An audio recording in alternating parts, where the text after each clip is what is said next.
The Simpsons has been on the air since December 17th, 1989, over 800 episodes, 37 seasons and counting, renewed through season 40 with no end in sight.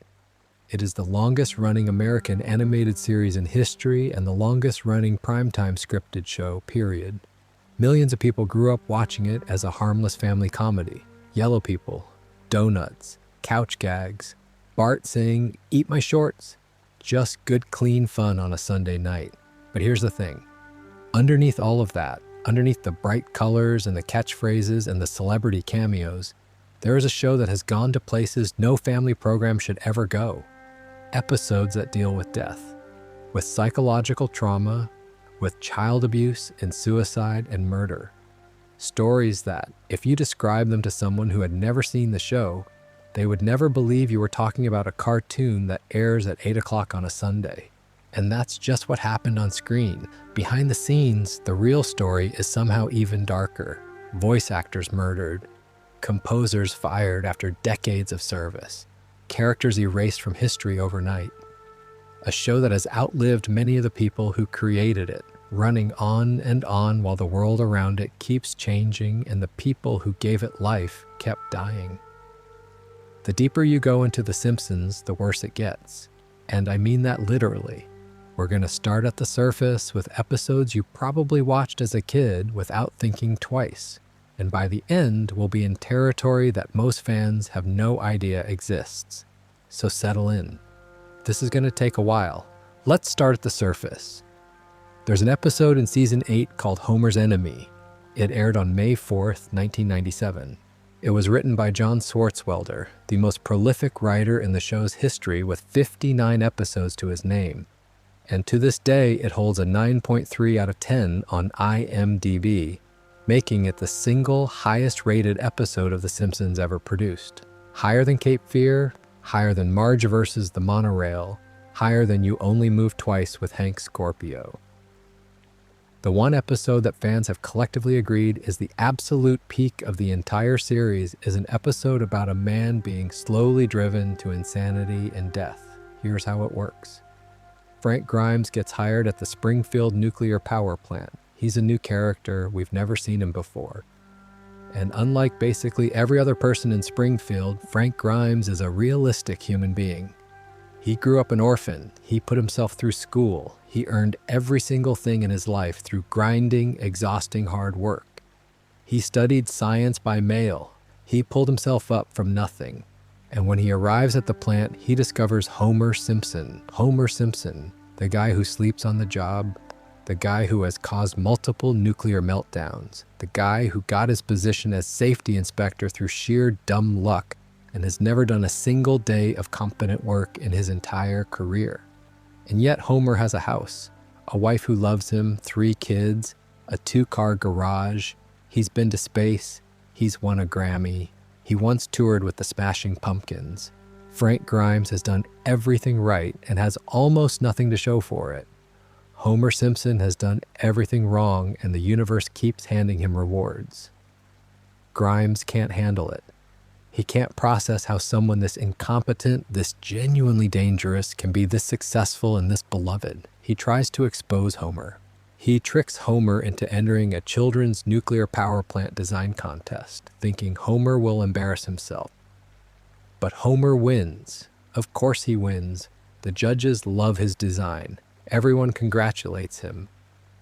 And Frank Grimes, standing in the back of the room watching all of this, completely snaps. He starts running around the plant, imitating Homer, doing everything Homer does, being reckless, being stupid, being careless. "I'm Homer Simpson," he screams, sticking his hands in a toilet. "I don't need to wash my hands because I'm Homer Simpson." And then he sees some high-voltage wires, and because he's being Homer, he grabs them with his bare hands, and he electrocutes himself, and he dies right there, in front of everyone. At the funeral, Homer falls asleep in his chair and mumbles something about wanting to change the channel. The entire congregation laughs. Even at the man's funeral, Homer gets the last laugh. Grimes is buried and forgotten, and the show moves on like nothing happened. Now, on the surface, this is dark comedy. It's satire. But think about what the episode is really asking. The writers, Bill Oakley and Josh Weinstein, later admitted that they designed Grimes as a thought experiment. What would happen if a real person, a genuinely realistic human being, had to exist in the same world as Homer Simpson? And the answer they arrived at was simple. That person would die. The cartoon world would kill them.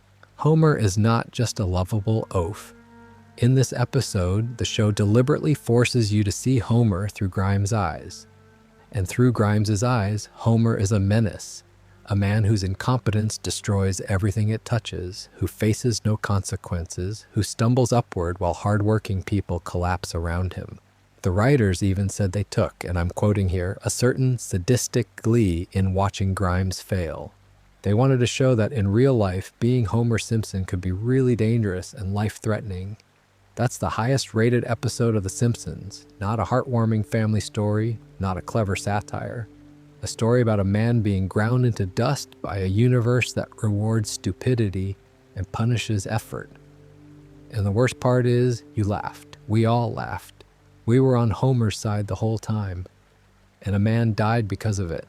But Homer's enemy at least acknowledges the darkness. It puts it right there in the title. The next episode we need to talk about hides its horror behind something much more innocent. Season 7, October 8th, 1995. Bart sells his soul. The premise sounds like a throwaway gag. Bart writes Bart Simpson's soul on a piece of paper and sells it to Milhouse for $5. He doesn't believe in souls. He thinks the whole concept is ridiculous. $5 for nothing? Easy money. But then things start to change, slowly at first. Bart goes to the Quick E-Mart, and the automatic doors won't open for him. He has to wait for someone else to walk through. Animals start reacting to him differently. He sits down to watch Itchy and Scratchy, and he can't laugh. The cartoon plays, and he just stares at the screen, blank, feeling nothing.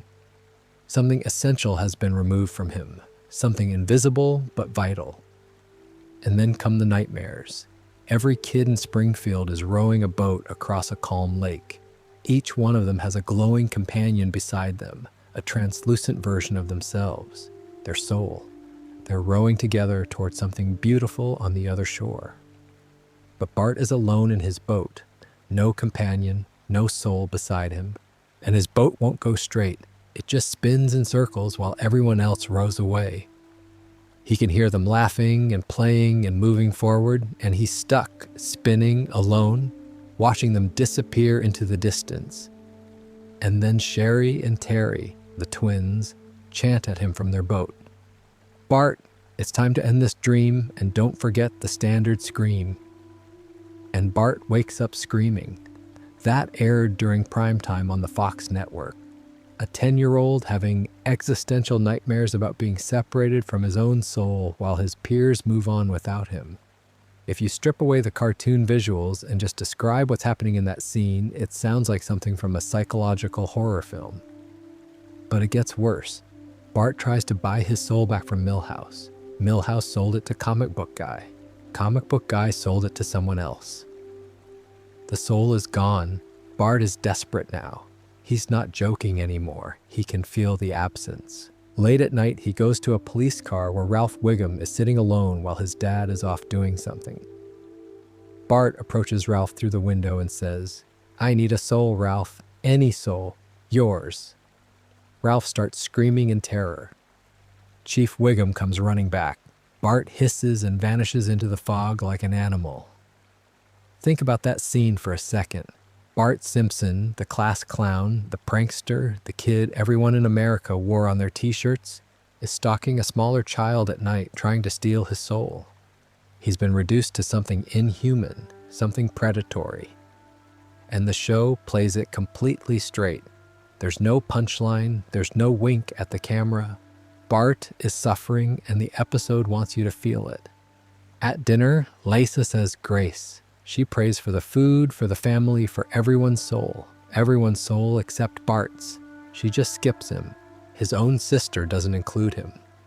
In the end, Lisa quietly bought the soul back and slides it to Bart in his sleep. The episode resolves happily, but the journey to get there, the rowing nightmare, the scene with Ralph, the dinner prayer. This is one of the most psychologically disturbing episodes the show ever produced, and it was marketed as a regular season 7 comedy episode. Religious scholars have actually studied this one. Multiple academic papers have been written about how the episode treats the concept of the soul as something objectively real within the show's universe. Bart doesn't just think he lost something, he actually did lose something. The show confirms it through those automatic doors, through the animals, through his inability to laugh. The soul is real, and selling it has immediate, measurable consequences. For a cartoon, that's a remarkably dark theological position to take. Now, I want to take you back to the very beginning of the show, Season 1, Episode 13. The season finale, an episode called Some Enchanted Evening. Here's something most people don't know. This episode was originally supposed to be the series premiere, the very first episode of The Simpsons that viewers ever saw. Production problems pushed it to the end of the season, but the original plan was for this to be the introduction to the Simpson family. And when you watch it, you understand why that's so unsettling. Homer and Marge need a night out. They call a babysitting service. A woman named Ms. Botts shows up. She seems fine. A little weird, but fine. She's played by Penny Marshall, which gives the character this warm, familiar quality. Bart and Lisa are left in her care. Then Bart sees something on television, a news report, America's Most Wanted. And there on the screen is their babysitter. Ms. Botts is a wanted criminal.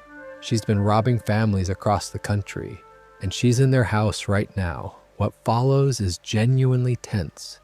Ms. Botts ties up Bart and Lisa. She binds them with rope. She gags them.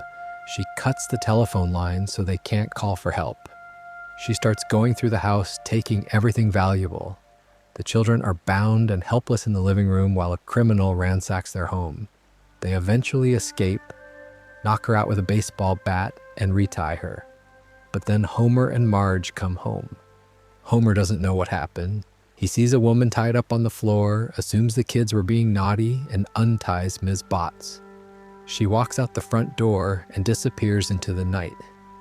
If this had aired as the series premiere, the very first impression audiences ever had of The Simpsons would have been an episode about two children being physically restrained by a predatory adult in their own home. The phone lines are cut. There is no escape.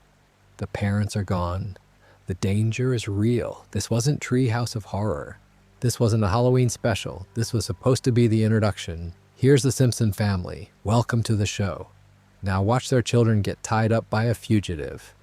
The next episode I want to talk about is from even earlier in Season 1, and it involves something that, if you described it without mentioning The Simpsons, people would assume you were talking about a crime drama. The Creeps of Wrath, Season 1, Episode 11, April 15th, 1990. This was one of the earliest episodes of the show ever produced. Bart is sent to France as an exchange student. The school arranges it. His parents agree.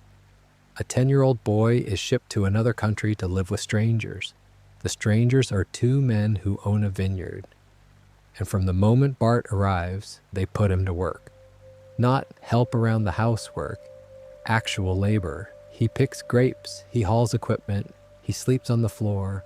They don't feed him properly. They treat him like a servant, but it gets worse. These men are winemakers, and they're cutting their wine with antifreeze. They know the antifreeze is toxic. They know it could kill people, and they need to test whether anyone can detect it. So they use Bart as their test subject. They make a 10-year-old boy drink wine laced with antifreeze to see if the taste is noticeable. Let me say that again. Two adult men are forcing a child to consume poison as part of a criminal scheme. This is a Season 1 episode of a cartoon that was competing with The Cosby Show for ratings. Bart eventually learns enough French to communicate with a police officer, and the men are arrested. The episode ends happily. But the content of that episode, child labor, forced poisoning, exploitation by adults entrusted with a minor's care, This is genuinely dark material for any show, let alone an animated comedy in 1990. The school sent Bart away. His parents agreed to it, and the people who were supposed to care for him used him as a lab rat for their bootleg wine operation. And while we're still at the surface, there's one more episode that deserves mention here. Not because of what happens to the characters, but because of what it reveals about the show's willingness to take Homer Simpson, America's cartoon everyman, and push him to the absolute edge of psychological breakdown. Season 8, Episode 9, El viaje misterioso de nuestro Homer, or in English, The Mysterious Voyage of Homer. This one aired on January 5th, 1997. The setup is almost playful. There's a chili cook-off in Springfield. Homer, being Homer, wants to eat the spiciest thing there. Chief Wiggum has grown some insanity peppers, Guatemalan peppers so hot that everyone who tries them immediately suffers. Homer eats a handful of them, and then the episode takes a sharp left turn into something that doesn't feel like The Simpsons at all. Homer starts hallucinating.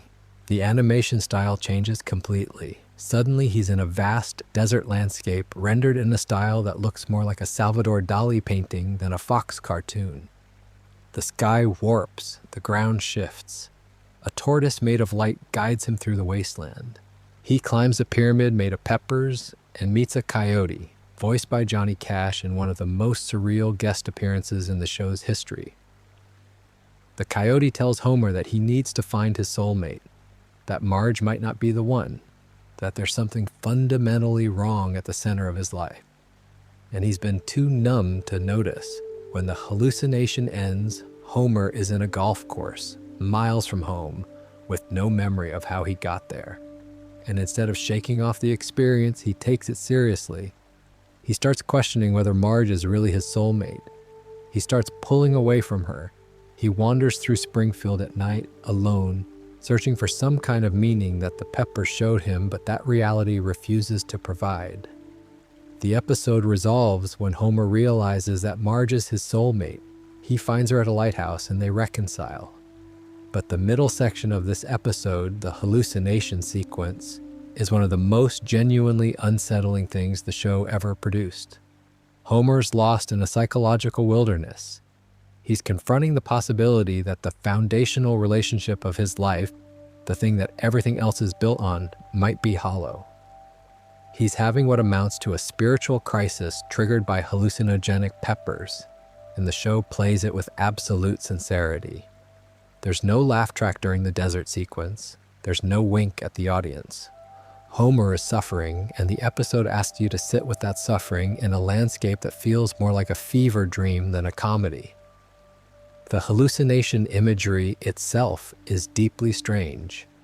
At one point, the sun turns into a clock and melts. Homer sees his own shadow detach from his body and walk away. The ground opens beneath him and he falls through layers of color and light. For children watching in 1997, this was legitimately frightening. It wasn't a treehouse of horror. There were no vampires or aliens or monsters. It was just Homer, alone in a desert that his own mind had created, being told by a spirit animal that his life might be built on a lie. That's the kind of existential dread that stays with you, and it's worth noting that this episode came from the same season as Homer's Enemy, Season 8, the season that many fans consider the last truly great season of the show. And both episodes, in very different ways, take Homer Simpson and strip away the comedy to show you something raw and uncomfortable underneath. In Homer's Enemy, you see Homer through someone else's eyes and realize he's a monster. In El viaje misterioso, you see Homer through his own eyes and realize he's terrified. Terrified that everything he believes about his life might be wrong, that the love he depends on might not be real, that he might be fundamentally, irreparably alone. And before we leave the surface, there's one more episode that needs to be here. Not because it's violent or frightening, but because it might be the single saddest scene the show has ever produced. Season 7, Episode 25. Mother Simpson, November 19th, 1995. For the first 6.5 seasons of The Simpsons, Homer's mother was absent. We never saw her, we never heard about her, she was just gone. The assumption, implied but never stated, was that she had died when Homer was young. And then this episode revealed the truth. Homer's mother, Mona Simpson, didn't die. She was a 1960s radical who had participated in a protest that accidentally destroyed Mr. Burns's biological weapons laboratory. Burns never forgave her. He pursued legal action. The FBI got involved. And Mona, facing arrest, had to make a choice: stay with her family and go to prison, or run and never come back. She chose to run. She abandoned her husband and her young son and disappeared into a life of fake identities and constant movement, always one step ahead of the law, never able to contact the people she loved. Homer was a boy when she left. He didn't understand why. Nobody explained it to him. One day his mother was there, and the next day she wasn't. And the day after that, and every day for the next 25 years, she still wasn't. That's the backstory this episode reveals. Homer Simpson, the man we've watched stumble through life for 7 seasons at this point, has been carrying the wound of maternal abandonment since childhood. The episode brings Mona back to Springfield. She reconnects with Homer. They spend time together. They talk. They laugh. For one brief, beautiful stretch of the episode, Homer has his mother back. He's a little boy again, happy, complete, whole in a way that he hasn't been for decades. And then it's over. Burns discovers that Mona is back. The FBI closes in. She has to run again. There's no fight. There's no last-minute rescue. She just has to go. And the scene that follows is one of the most written about moments in television history. Homer walks Mona to a van. She gets in. The van drives away into the night. And Homer sits on the hood of his car, alone, on a hill overlooking Springfield and watches the sky.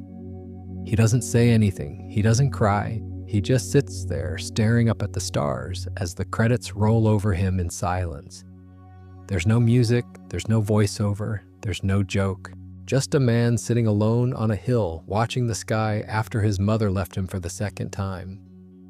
That image, Homer on the hood of the car, staring up at nothing, has been called one of the most emotionally devastating moments in the history of American animation.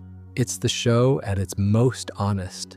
No tricks, no subversion, no dark comedy twist, just pain. The pain of a son who found his mother and lost her again, who knows she's out there somewhere but can never have her, who has spent his whole life filling the hole she left with food and beer and television, and the desperate, chaotic love of a family he built to replace the one that was taken from him.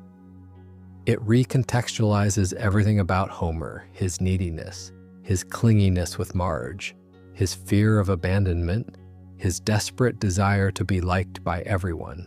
All of it traces back to a little boy standing in a doorway, watching his mother walk away and never come back. The Simpsons put that in a season 7 episode and expected you to laugh at Homer eating donuts the following week. That's the kind of show it is. It can break your heart and then pretend it never happened. These are surface-level entries on The Simpsons iceberg, episodes that most fans have seen, that most people remember fondly, that are generally considered part of the show's golden era.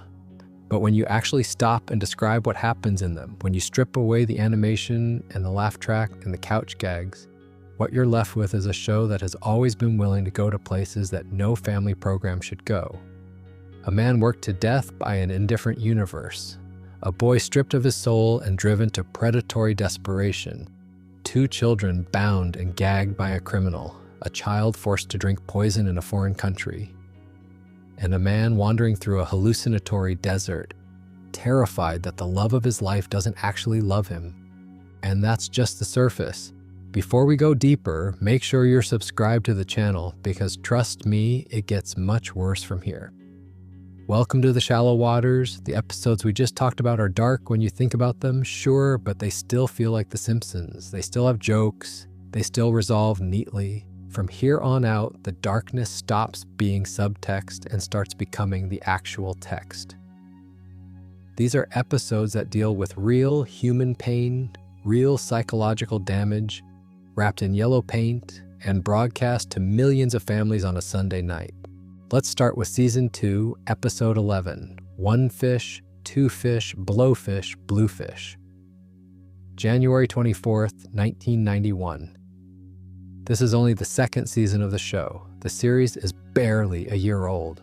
The writers are still figuring out who these characters are, and they decide to write an episode about Homer dying. Not cartoon dying, not Treehouse of Horror dying where everything resets at the end. Real dying. Homer goes to a Japanese restaurant with the family. He orders fugu, which is blowfish. If the fish is prepared incorrectly, it's lethal. The chef at the restaurant is distracted. The fish is cut wrong, and Homer eats it. The next morning, he goes to the hospital, and Dr. Hibbert tells him he has 24 hours to live. 24 hours, that's it.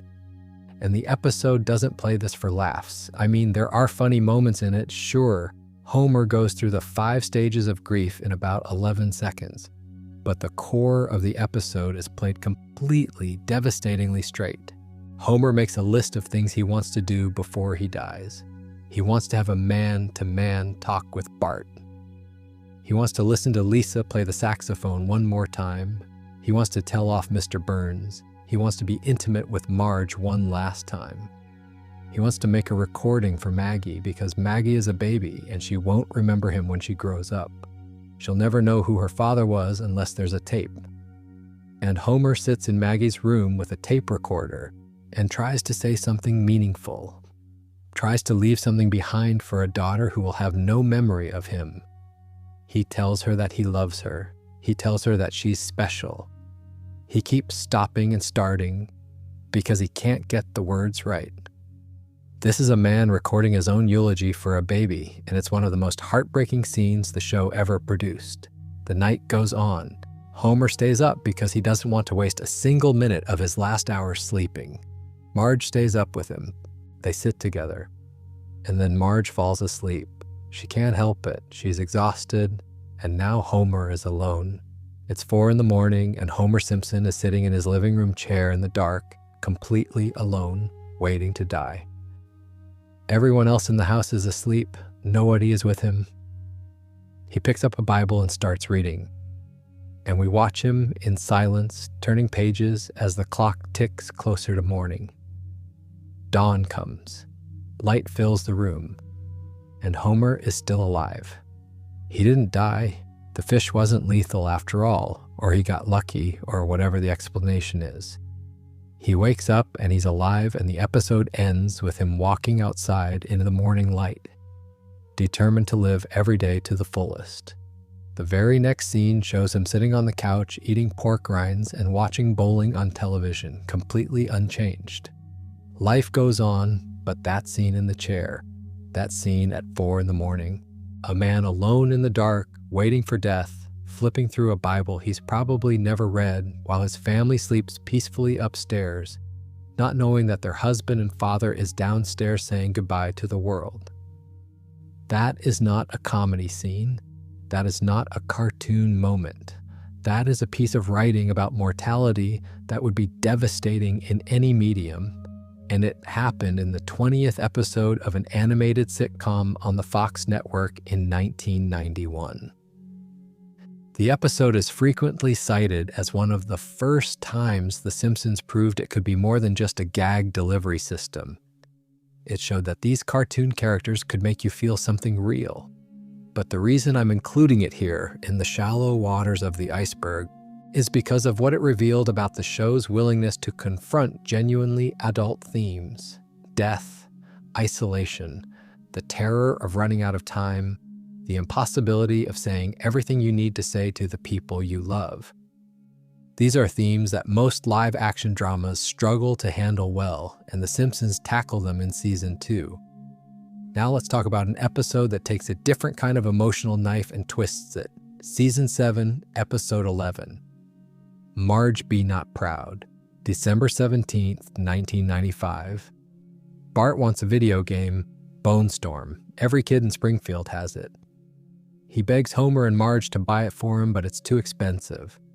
So Bart does what Bart does. He goes to the store and tries to steal it, and he gets caught. A security guard grabs him, his photo is taken, he's a shoplifter now. The interesting thing about this episode is that the punishment isn't what you'd expect. Bart doesn't get grounded in the traditional sense. Homer doesn't fly into a rage. What happens is worse. Marge finds out, and she just stops. She stops treating Bart like her son. She doesn't yell, she doesn't scream, she just withdraws. She pulls her love away, quietly and completely, like turning off a faucet. The rest of the family goes outside to build snowmen. Bart looks out the window and sees them all laughing together without him. He goes out and asks why they didn't wait for him. And Marge says, casually, almost indifferently, that she figured he was getting a little too old for that sort of thing. But he can still make one if he wants. There's some snow left under the car, and the camera shows us the snow she's talking about. It's a small, dirty pile of half-melted slush underneath the vehicle. That's what Bart gets. The whole episode, Marge keeps doing this. She's not cruel in any obvious way. She just treats Bart like he doesn't quite belong anymore. Like he's crossed a line and now he's on the outside looking in at a family that used to include him. At one point, Bart tries to hug Marge and she stiffens. She doesn't push him away, but she doesn't embrace him either. She just stands there and waits for it to be over. For a kid watching this in 1995, this episode tapped into something primal. Not the fear of getting in trouble, the fear of losing your mother's love, the fear that you could do something, one thing, and the person who is supposed to love you unconditionally would just decide to stop. Marge's coldness in this episode is more disturbing than any monster or villain the show has ever created because it feels real. Everyone knows what it's like to feel a parent pull away. Everyone knows what that silence feels like, and the show captures it perfectly.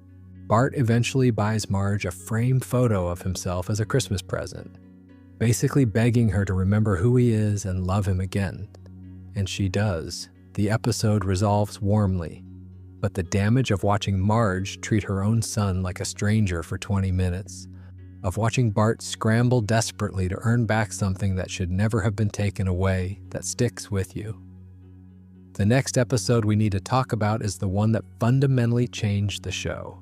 Season 11, Episode 14, Alone Again, Natra Diddley, February 13th, 2000. In over 800 episodes of The Simpsons, death is extremely rare. Characters don't die. That's one of the foundational rules of the show. The floating timeline means nobody ages, nobody changes permanently. The status quo always resets. But on February 13th, 2000, the show broke that rule in the most brutal way possible. The Simpson family goes to a car race. They're in the bleachers. Ned Flanders and his wife Maude are there too. A promotional t-shirt cannon starts firing shirts into the crowd. Homer, being Homer, desperately wants one. He stands up and waves his arms. The cannon fires directly at him. And at the exact moment the shirt is about to reach him, Homer bends down to pick up a bobby pin off the ground.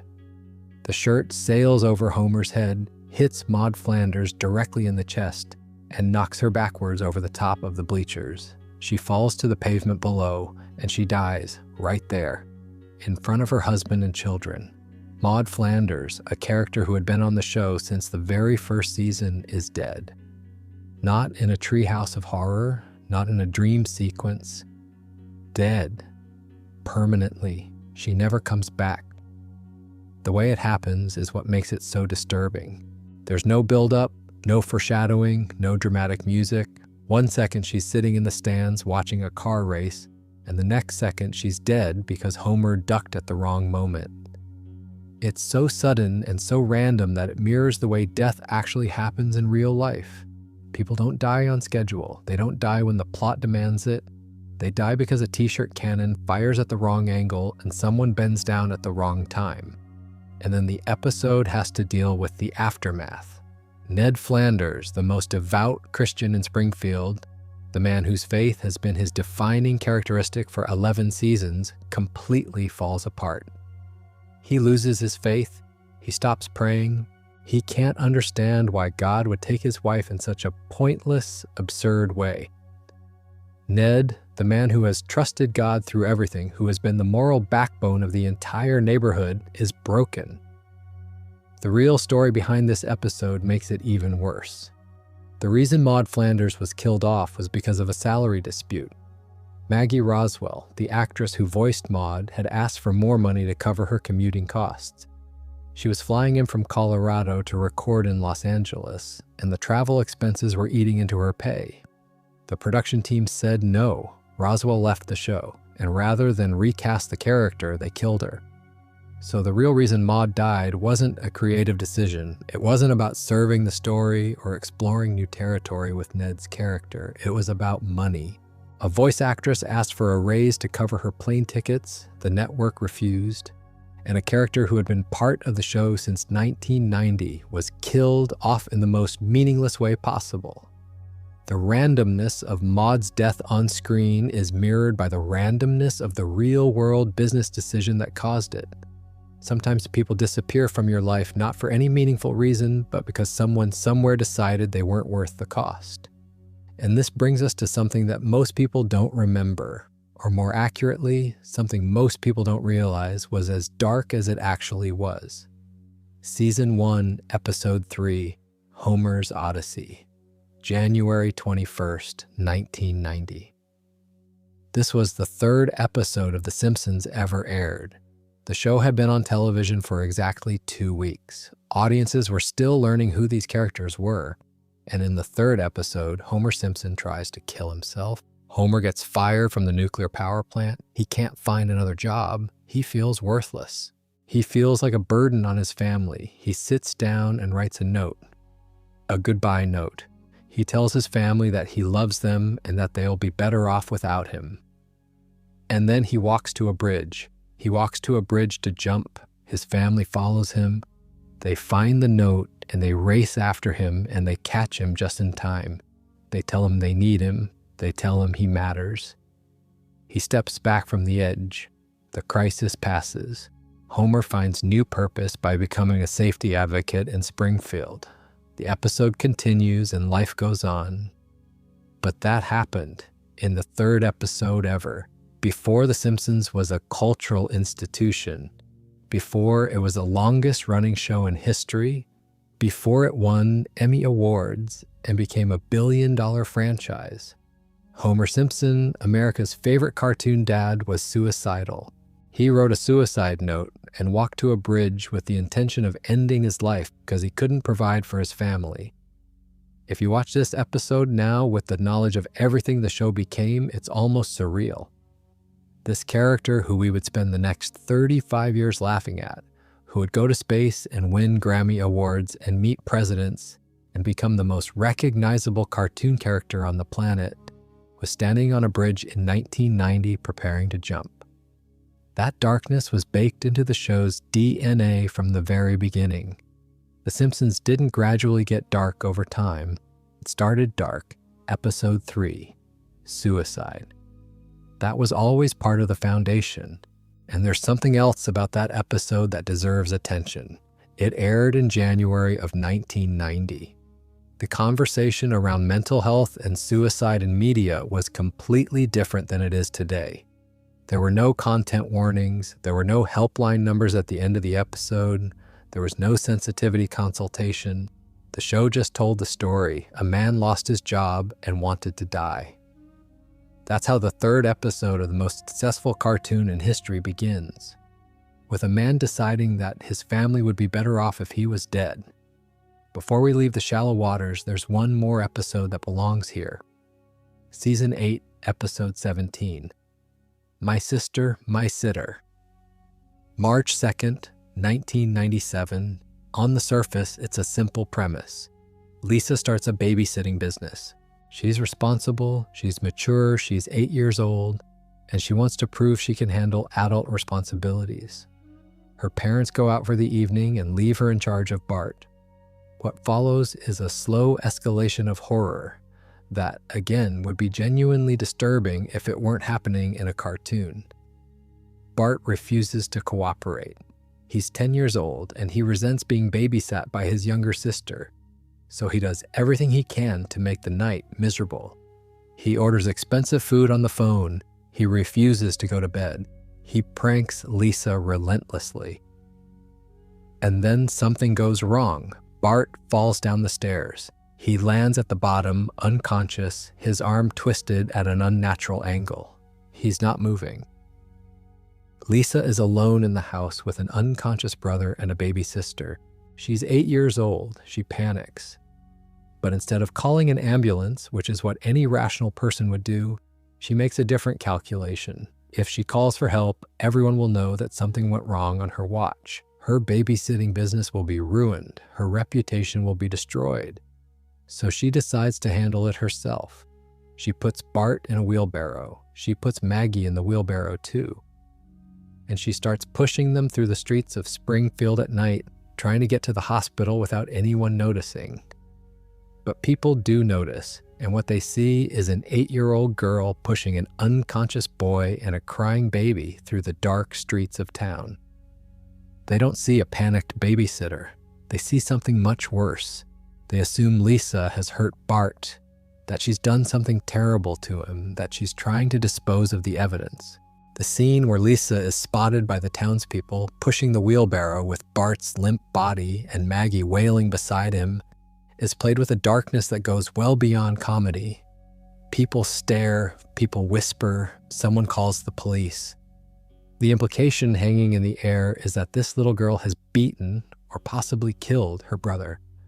And Lisa, who is the smartest and most ethical character on the show, who is usually the voice of reason and moral clarity, is reduced to looking guilty of the worst thing imaginable. Child endangerment, possible murder. The episode resolves. Bart is fine. He was never in real danger. It was all a comedy of errors. But the image of Lisa pushing that wheelbarrow through the dark, of the town looking at her like she's a monster, of an 8-year-old girl choosing to protect her reputation over her brother's health, that's the kind of moment that burrows into your brain. The episode isn't really about babysitting. It's about what happens when a child is given more responsibility than they can handle, and how quickly things can spiral when the adult safety net isn't there. Lisa made a terrible decision because she's a child, and children make terrible decisions when they're scared. The show understood that, and it didn't flinch from showing the consequences. And there's one more episode in the shallow waters that I can't leave out, because it contains what many fans consider the single most emotionally powerful scene in the entire series, Season 6, Episode 13. And Maggie Makes 3, January 22nd, 1995. The episode starts with a simple question. The kids notice that there are no photos of Maggie anywhere in the house. Every wall, every shelf, every album is filled with pictures of Bart and Lisa. But Maggie is nowhere. The kids ask Homer why, and Homer tells them the story. Before Maggie was born, Homer had finally achieved his dream. He had quit his job at the nuclear power plant, the job he hated, the job that was slowly killing his soul, and he had gotten a position at a bowling alley, his dream job. He was happy for the first time in his adult life. The bills were covered, the family was provided for, and Homer Simpson was doing something he loved. Then Marge got pregnant with Maggie. The bowling alley job couldn't support a family of 5. The math didn't work. Homer couldn't afford a third child on a bowling alley salary.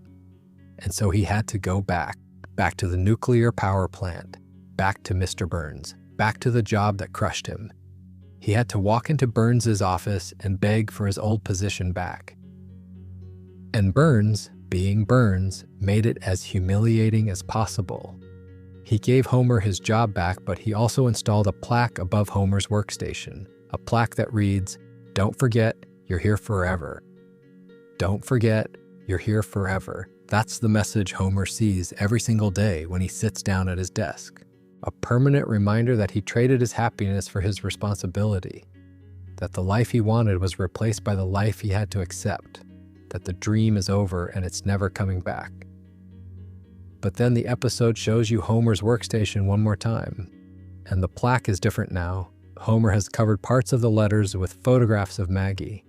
Small photos carefully arranged so that the message no longer reads, "Don't forget, you're here forever." It reads, "Do it for her." Do it for her. That's why there are no pictures of Maggie in the house. They're all at work. Every single photo of Maggie that Homer has ever taken is pinned around that plaque, transforming a message of despair into a message of purpose. The thing that imprisoned him is also the thing that gives his imprisonment meaning. Maggie is both the reason Homer lost his dream and the reason he can survive without it. If you grew up watching The Simpsons, you probably know the scene. You've probably seen the screenshot. The "Do It For Her" image has become one of the most shared, most referenced, most emotionally resonant images in the show's entire history. It's been parodied and homaged and tattooed on people's bodies. And the reason it hits so hard is because it's not a joke. There's no punchline. There's no comedic undercut. It's a man who gave up everything he wanted so that his daughter could exist, and he doesn't resent her for it. He loves her for it. He does it for her every single day. That's the shallow waters. That's where The Simpsons goes when it stops being a comedy for a few minutes and lets you feel the full weight of what it means to be Homer Simpson. A man trapped in a job he hates, in a life he didn't choose, sustained only by the love of a baby who will never know the sacrifice he made for her. These 6 episodes represent the shallow waters of the iceberg. Each one deals with something real: Homer's mortality and the terror of dying alone, Bart's fear of losing his mother's love, the sudden, senseless death of a neighbor and the collapse of faith that follows, and the suicidal despair of a man who can't feed his family. These aren't Treehouse of Horror segments. These aren't non-canon Halloween specials where everything resets. These are regular episodes, aired in regular time slots, presented as comedies. The jokes are there, the laughs are there, but underneath every single one of them is a current of genuine human suffering that most shows, animated or otherwise, wouldn't dare to touch. And we're still only in the shallow waters. Before we go deeper, make sure you're subscribed to the channel. What comes next is the point where The Simpsons stop pretending to be just a comedy, where it stopped wrapping the darkness in enough jokes to make it palatable. The deep water is where the show went to places that made people genuinely uncomfortable, that sparked real controversy, that made viewers write angry letters, and critics question whether the writers had gone too far. Trust me, you're not ready for this. We've reached the deep water now. Everything up to this point, as dark as it was, still operated within the boundaries of what you might expect from a smart, edgy, animated comedy. The episodes we talked about were sad, sure. They were unsettling when you thought about them.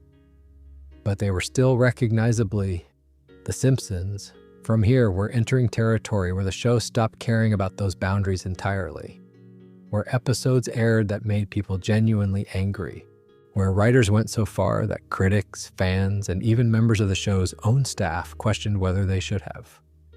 The deep water starts with one episode, Season 18, Episode 18, The Boy's a Bummer, April 29th, 2007. If you ask Simpsons fans to name the single most disturbing, most mean-spirited, most genuinely upsetting episode in the show's history, a huge number of them will name this one. Not a Treehouse of Horror, not a Halloween special, a regular season 18 episode about baseball that ends with a 10-year-old boy trying to kill himself while an entire town cheers. Here's what happens. Bart gets a chance to play in a big Little League baseball game. The whole town is watching. It comes down to the final play. The ball is hit in Bart's direction. All he has to do is catch it. And he drops it, he fumbles the catch, and his team loses the game. That's it. A kid drops a ball, and then the entire population of Springfield turns on him. Not just the other kids, not just the bullies, everyone, adults, teachers, store owners, people he's known his entire life. They start vandalizing his property. They write messages on the walls of his house. They shout at him in the street. The barber shaves insults into his head while cutting his hair. Comic book guy, the owner of a store Bart frequents, refuses to serve him.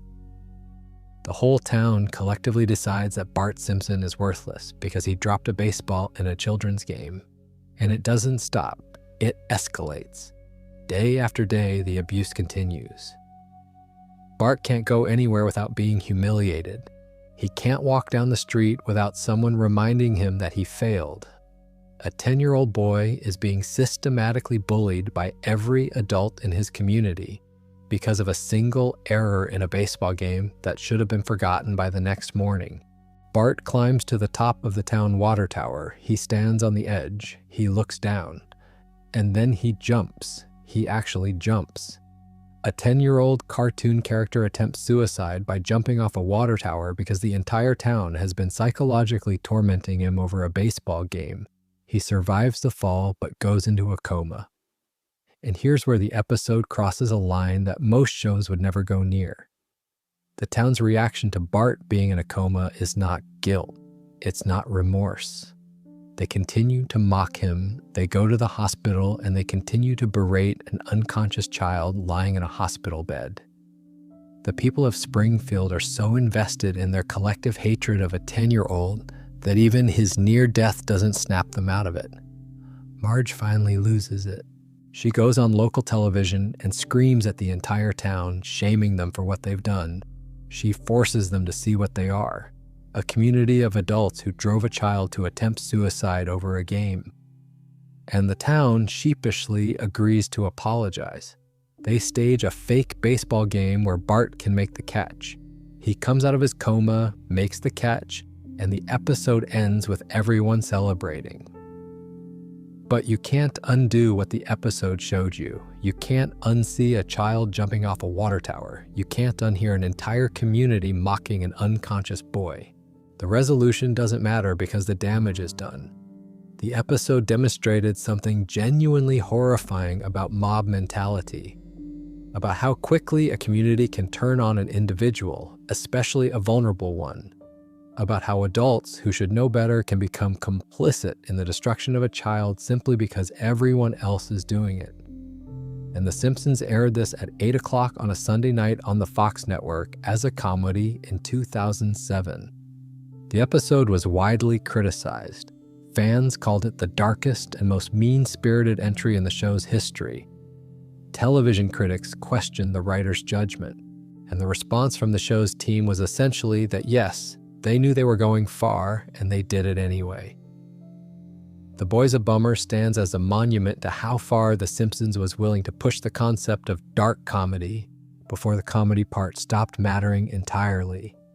From mob cruelty to childhood trauma, the next stop in the deep water takes us inside Homer's head. Season 13, Episode 5. The Blunder Years, December 9th, 2001. Homer attends a party where a hypnotist is performing. Just for fun, Homer volunteers. The hypnotist puts him under, and Homer immediately starts screaming. Not a comedy scream, a scream of genuine primal terror. Something has been unlocked. Some memory that was buried so deep in Homer's subconscious that he didn't even know it existed. And now it's loose. The episode follows Homer as he tries to understand what happened to him. Slowly, piece by piece, the memory comes back. When Homer was a boy, maybe 12 or 13 years old, he was at the local quarry with his friends. They used to swim there. On this particular day, the water pipe that fed into the quarry was blocked. Young Homer, being young Homer, decided to investigate. He waded into the water and started pulling at whatever was clogging the pipe. He yanked and he pulled, and finally the blockage came free. And a decomposing human corpse washed out of the pipe and landed directly on top of him. A rotting dead body on a child in the water. The body turned out to be Waylon Smithers Sr., the father of Mr. Burns' assistant. Smithers Sr. had died years earlier by sacrificing himself to prevent a nuclear meltdown at the power plant. His body had been lost and eventually ended up lodged in the water pipe at the quarry, and young Homer found it. Not in the way you find a lost wallet or a stray dog. in the way you find a decaying human being draped over your body while you're standing in chest-deep water as a child. Homer's mind did the only thing it could do. It buried the memory completely. It walled it off so thoroughly that Homer had no idea it ever happened. He went on with his life, grew up, got married, had kids, and never once remembered the day he found a dead man in the quarry. Now, here's where this gets really interesting from a character perspective. Think about who Homer Simpson is. Think about his defining traits. He's not very smart, he drinks too much, he's emotionally avoidant, he doesn't process his feelings, he uses food and television and alcohol as escape mechanisms. He has difficulty with intimacy, with vulnerability, with any situation that requires emotional depth. And this episode quietly suggests a reason for all of it.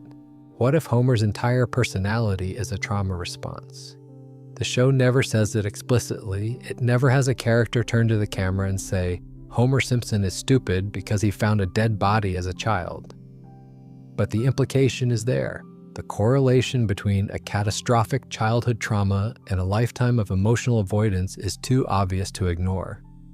Homer's buffoonery, his inability to engage with the world on a serious level, his constant retreat into simple pleasures and away from complex emotions, all of it could be read as a coping mechanism developed by a boy who had something so horrifying happen to him that his brain simply erased the event and everything associated with it. That's a remarkably sophisticated piece of character writing for an animated comedy. And the episode handles it with surprising care.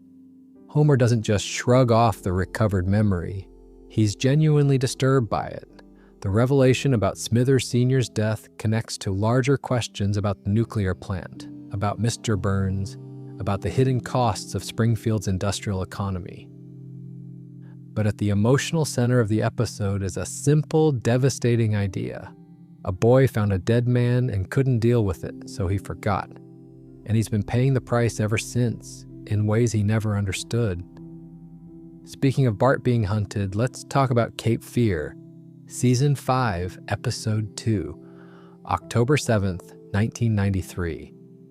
This is one of the most beloved episodes of The Simpsons ever made. It has a 9.2 rating on IMDb. It features one of the most famous comedy sequences in television history, the scene where Sideshow Bob steps on rake after rake after rake. People love this episode. They quote it constantly. They include it on every greatest episodes list. And it is an episode about an adult man dedicating his life to the murder of a child.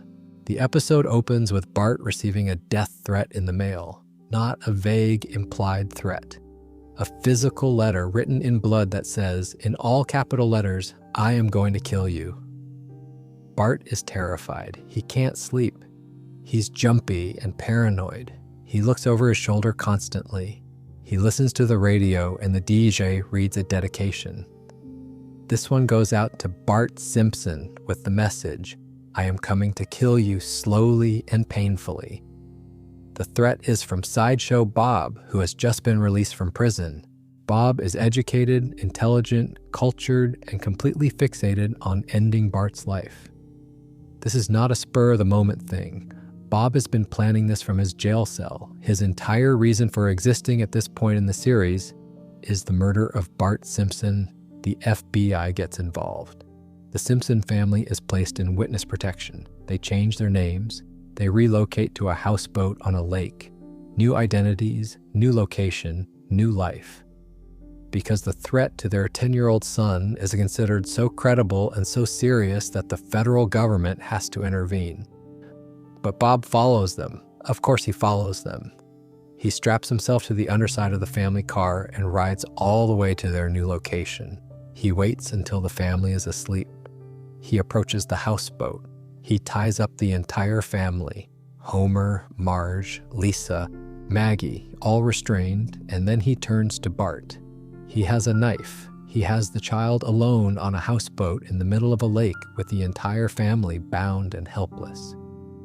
And Bart, in a moment of desperate improvisation, asks Bob to sing the entire score of the HMS Pinafore before killing him.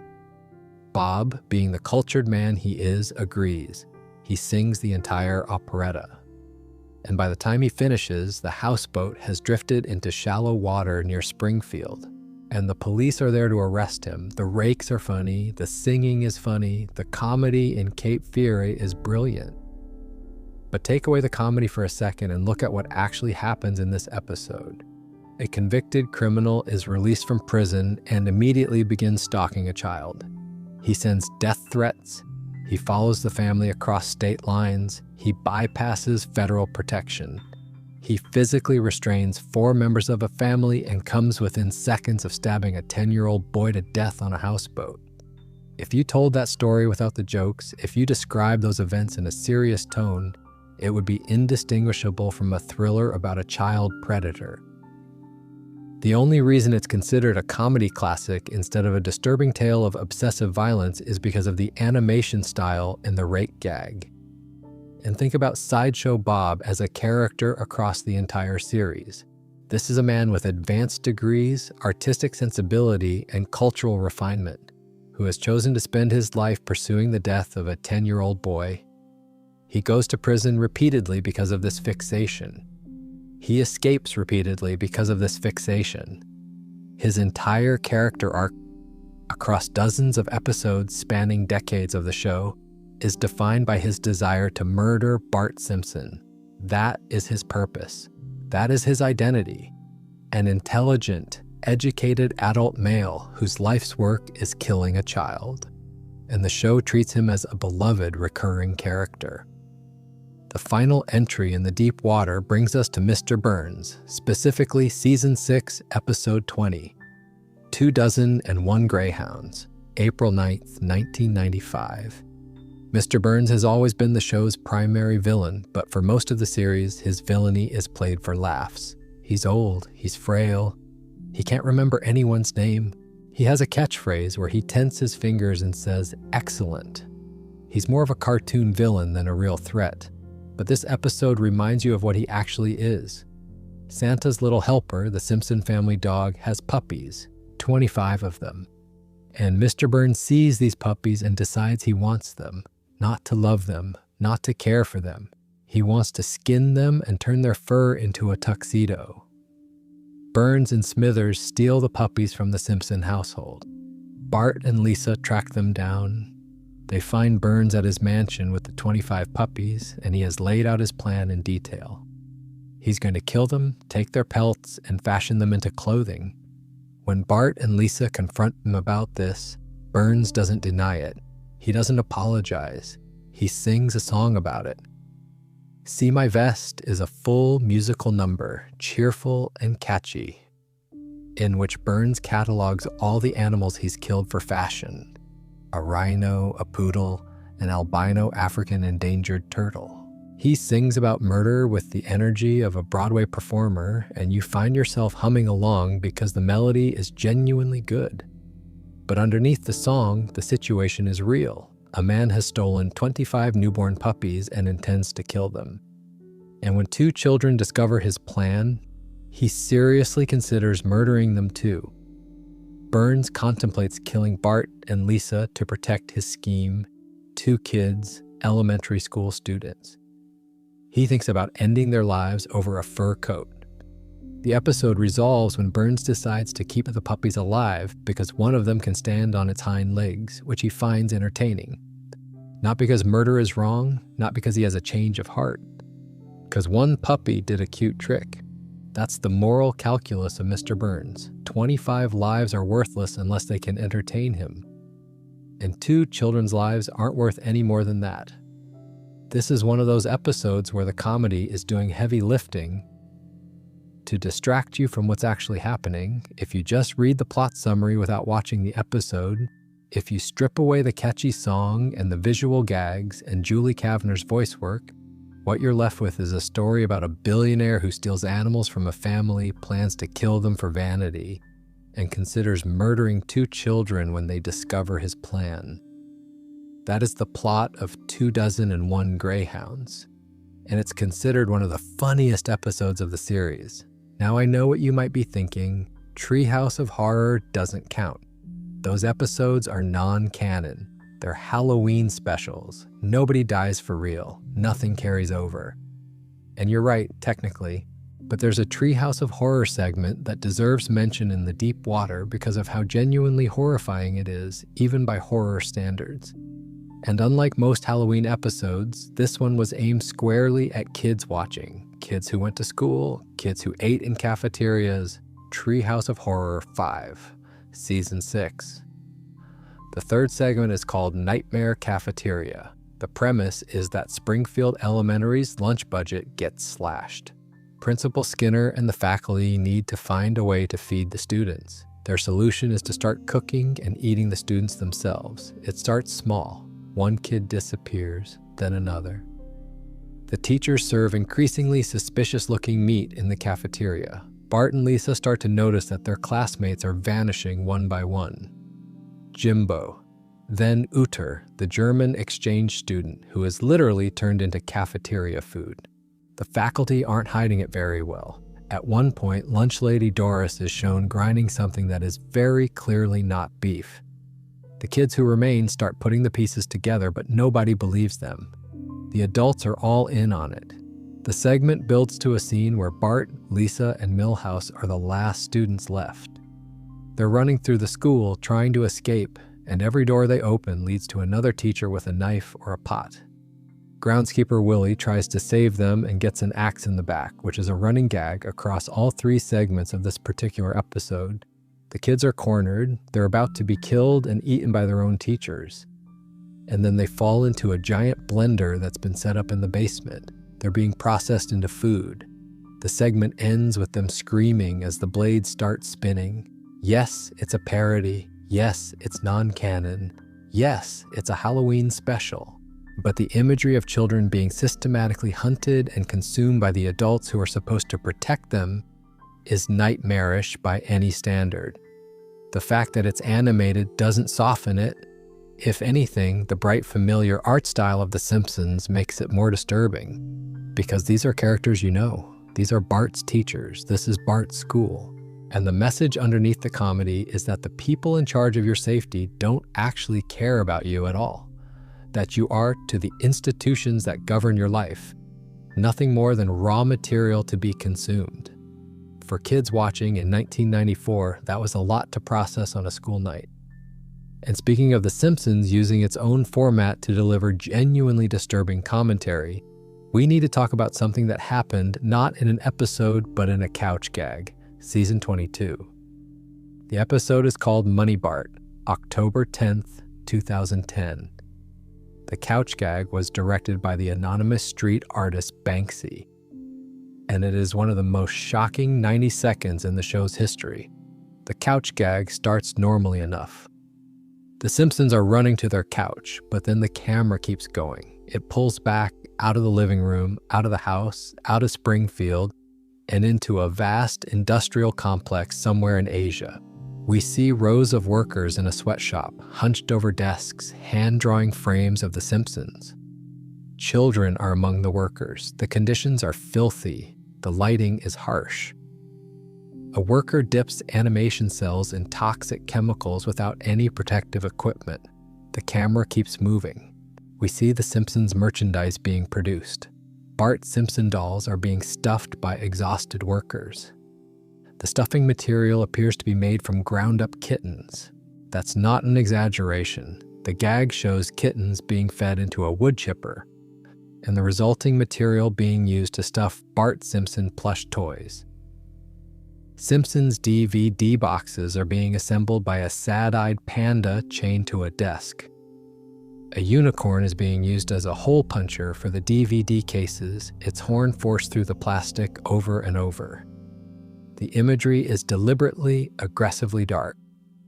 Banksy was making a statement about the outsourcing of animation labor and the industrial reality behind beloved entertainment products. The Simpsons, a show that reaches millions of homes with messages of warmth and family, is also a product manufactured in conditions that the show's own characters would find horrifying. The couch gag forced the audience to confront the supply chain behind their comfort content, to see the factory behind the fantasy. Fox reportedly pushed back hard on the gag. Some of the imagery was allegedly censored before broadcast. The fact that it aired at all is remarkable. The Simpsons used its own opening sequence to accuse itself, and by extension, the entire entertainment industry, of complicity in exploitation. Its meta-commentary taken to its darkest possible endpoint. The show that satirizes everything finally satirized itself, and the result was 90 seconds of imagery that many viewers found genuinely upsetting. And before we leave the deep water, there's one more thing that deserves attention. Not a single episode, but a revelation spread across the show that changes how you see one of its central characters entirely. It's about Bart, and it's about how he became the person we know. Season 9, Episode 3, Lisa's Sax, October 19th, 1997. The episode is framed as a flashback to when Lisa got her saxophone. But to tell that story, the show has to reveal something about Bart's history that is genuinely disturbing. In the flashback, Bart is about to start school for the first time. He's 5 years old, and he's not the Bart we know. He's bright, he's curious, he's enthusiastic. He walks into his first classroom excited to learn, eager to make friends, ready for the world. He's a normal, happy kid with potential. And then the school destroys him. His teacher is cruel and dismissive. She doesn't see a bright kid. She sees a problem. She has no patience for his energy. She punishes his curiosity. She ridicules his enthusiasm. Day after day, the institution that was supposed to nurture him instead tears him down. By the time the flashback ends, Bart's light has gone out. The curious, eager boy has been replaced by the angry, defiant troublemaker we've been watching for 9 seasons. Bart Simpson didn't choose to be a bad kid. He was made into one by a system that didn't have room for him. The show doesn't belabor the point. It doesn't have a character deliver a speech about the failure of the American education system. It just shows you. Before school, Bart was one thing. After school, he was something else entirely. And the transformation wasn't gradual. It was systematic. A child's spirit broken by institutional indifference. The same way a machine breaks a part that doesn't fit the assembly line. If the part can't be shaped to fit, it gets discarded. Bart was discarded, and everything he's done since, every prank, every rebellion, every act of defiance, is the response of a boy who learned at the age of 5 that the system didn't want him. That recontextualizes the entire show. Every time Bart acts out, every time he disrupts class, every time he refuses to follow the rules, you're watching a trauma response. Not the behavior of a bad kid, but the defense mechanism of a child who was rejected before he ever had a chance. The Simpsons buried this origin story in a flashback episode 9 seasons in, almost as an afterthought, and never really addressed it again. But once you know it, you can't unknow it. Bart Simpson is not a rebel, he's a casualty. That's the deep water, an entire town driving a child to suicide. A man discovering that his childhood trauma shaped his entire personality. A convicted stalker who ties up a family to murder a 10-year-old. And a billionaire who considers killing children over a fur coat. These episodes aired on network television in prime time on a show that was marketed to families. No content warnings, no parental advisory notices. Just the Fox logo and the familiar sound of Danny Elfman's theme song. And then 22 minutes of content that would make most people uncomfortable if they actually stopped to think about what they were watching. But here's the thing, everything we've talked about so far, all of it happened on screen. It was written by writers. It was performed by actors. It was drawn by animators. It was fiction. Dark fiction, but fiction. The next level of this iceberg is where fiction ends and reality begins, where the stories stop being about characters and start being about the real people behind them. And that, more than any episode or any plot line or any disturbing scene, is where The Simpsons iceberg gets truly, genuinely dark. Make sure you're subscribed to the channel before we go any further, because what comes next is the part that most fans never talk about. the part that involves real tragedy, real loss, and real consequences that no amount of comedy could ever fix.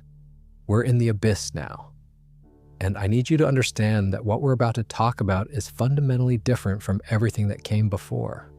Up to this point, we've been talking about episodes, about fictional stories that writers chose to tell. Dark stories, disturbing stories, but stories nonetheless. Characters on a screen, drawings that move and speak and make us laugh and sometimes make us uncomfortable. But the characters aren't real. Homer isn't real. Bart isn't real. Frank Grimes isn't real. The people who created them are. And some of those people are dead. The abyss is where The Simpsons stops being a show about darkness and starts being a show surrounded by it. Where the line between what happens in Springfield and what happens in the real world dissolves completely. And it starts with a name that every Simpsons fan knows, but whose full story most of them have never heard. Phil Hartman.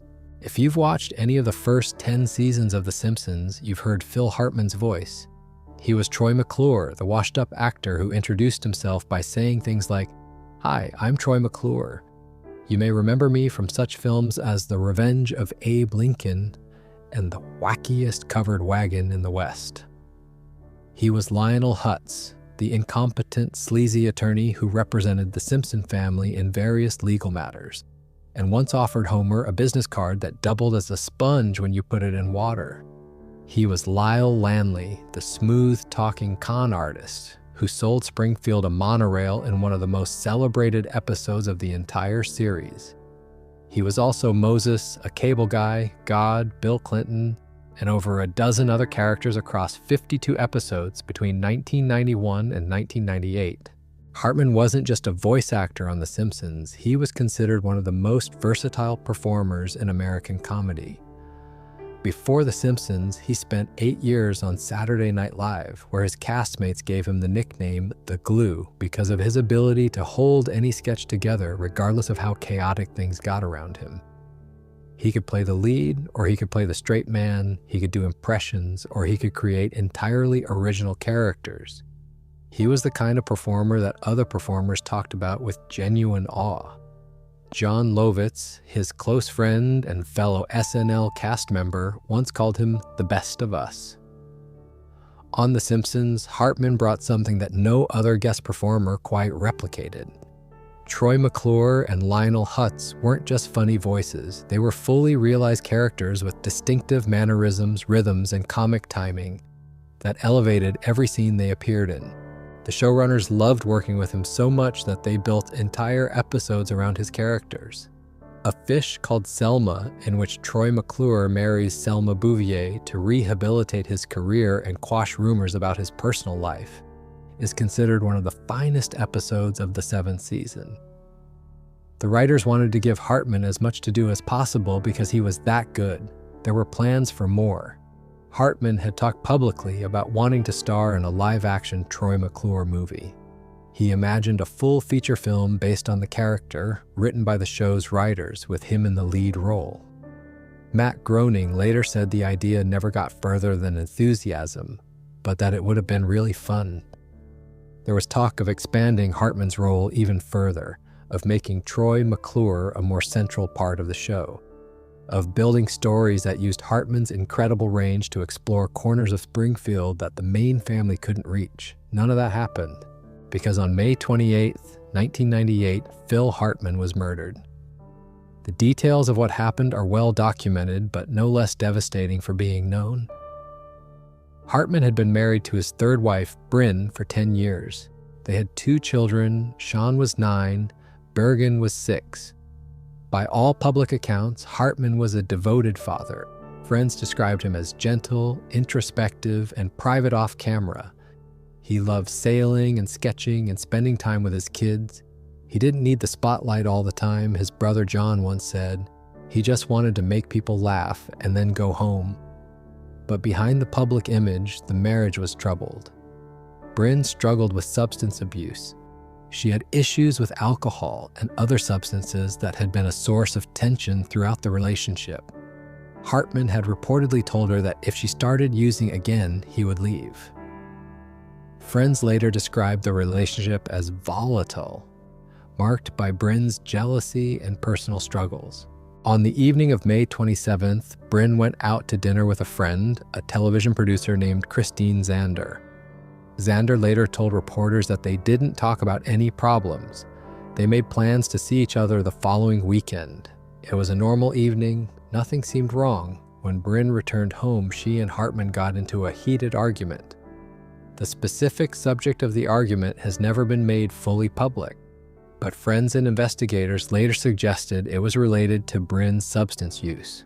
Hartman went to bed. Sometime around 3 a.m, while Hartman was sleeping, Bryn entered the bedroom with a handgun. She shot him 3 times. He died in bed. Their children were asleep in their rooms down the hall. After the shooting, Bryn drove to the home of a longtime friend named Ron Douglas. She told him what she had done. Douglas didn't believe her. She drove him back to the house and showed him the body. Douglas immediately called the police. While he was on the phone, Bryn locked herself in the bedroom with Hartman's body. When officers arrived at the house, they evacuated the children. Sean and Bergen were removed from the home. And then, from inside the locked bedroom, a single shot rang out. Bryn had turned the gun on herself. She died in the bed next to her husband. Phil Hartman was 49 years old. The toxicology report later revealed that Bryn had alcohol, cocaine, and the antidepressant Zoloft in her system at the time of the murder. Police classified the cause of death as domestic discord. The impact on The Simpsons was immediate and permanent. Matt Groening called Hartman a master. Rehearsals for the show were canceled after the news broke. The production team made the decision to permanently retire both Troy McClure and Lionel Hutz.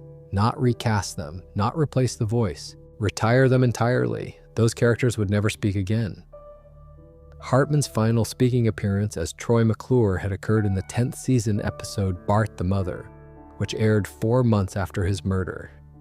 In the years since, the characters have occasionally appeared in background shots, but they've never had another line of dialogue. They exist in Springfield as silent ghosts. You can spot Troy McClure in a crowd scene, standing there, mouth closed, a character frozen in time because the man who gave him life was taken from the world.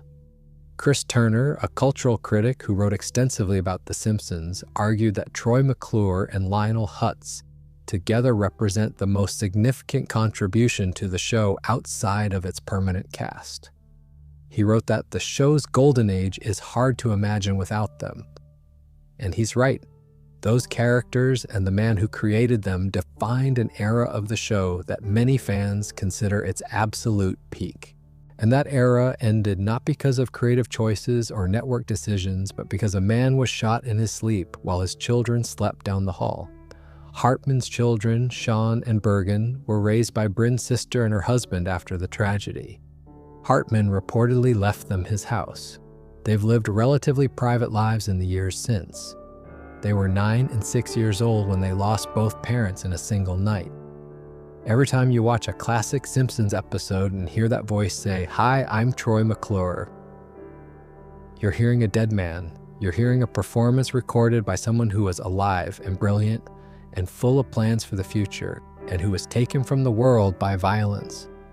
The comedy still works, the jokes still land, but there's a shadow over every single one of those episodes now that can never be removed. Phil Hartman gave Springfield 2 of its most beloved residents, and Springfield outlived him. The characters still exist, frozen in their animated world, unable to age or change or speak. And the man who made them real has been gone for over 25 years. That is the kind of darkness that no writer's room can create. That is the kind of darkness that just happens. Now I want to shift from real-world tragedy to something that occupies a very different but equally unsettling space in The Simpsons mythology. The predictions. There's a widely circulated claim that The Simpsons has predicted the future. You've probably seen the memes. You've probably seen the YouTube compilations, the screenshots that circulate on social media every time something happens in the real world that vaguely resembles something that happened in Springfield 10 or 15 or 20 years earlier. And while a lot of these so-called predictions are stretches, a significant number of them are genuinely eerie. The most famous example. In the year 2000, The Simpsons aired an episode called Bart to the Future. It was the 11th season. In this episode, Bart sees a vision of the future in which Lisa has become the President of the United States. During a brief moment in that vision, a character mentions that Lisa is taking over from a previous president. That previous president was Donald Trump. 16 years before Trump was elected in 2016, The Simpsons had him in the White House. The episode even showed a scenario where the country was dealing with a significant budget crisis as a result of Trump's presidency. Now, the writers have explained that the joke was based on the idea of the most ridiculous person possible becoming president. Trump had been a public figure and occasional presidential candidate for years at that point.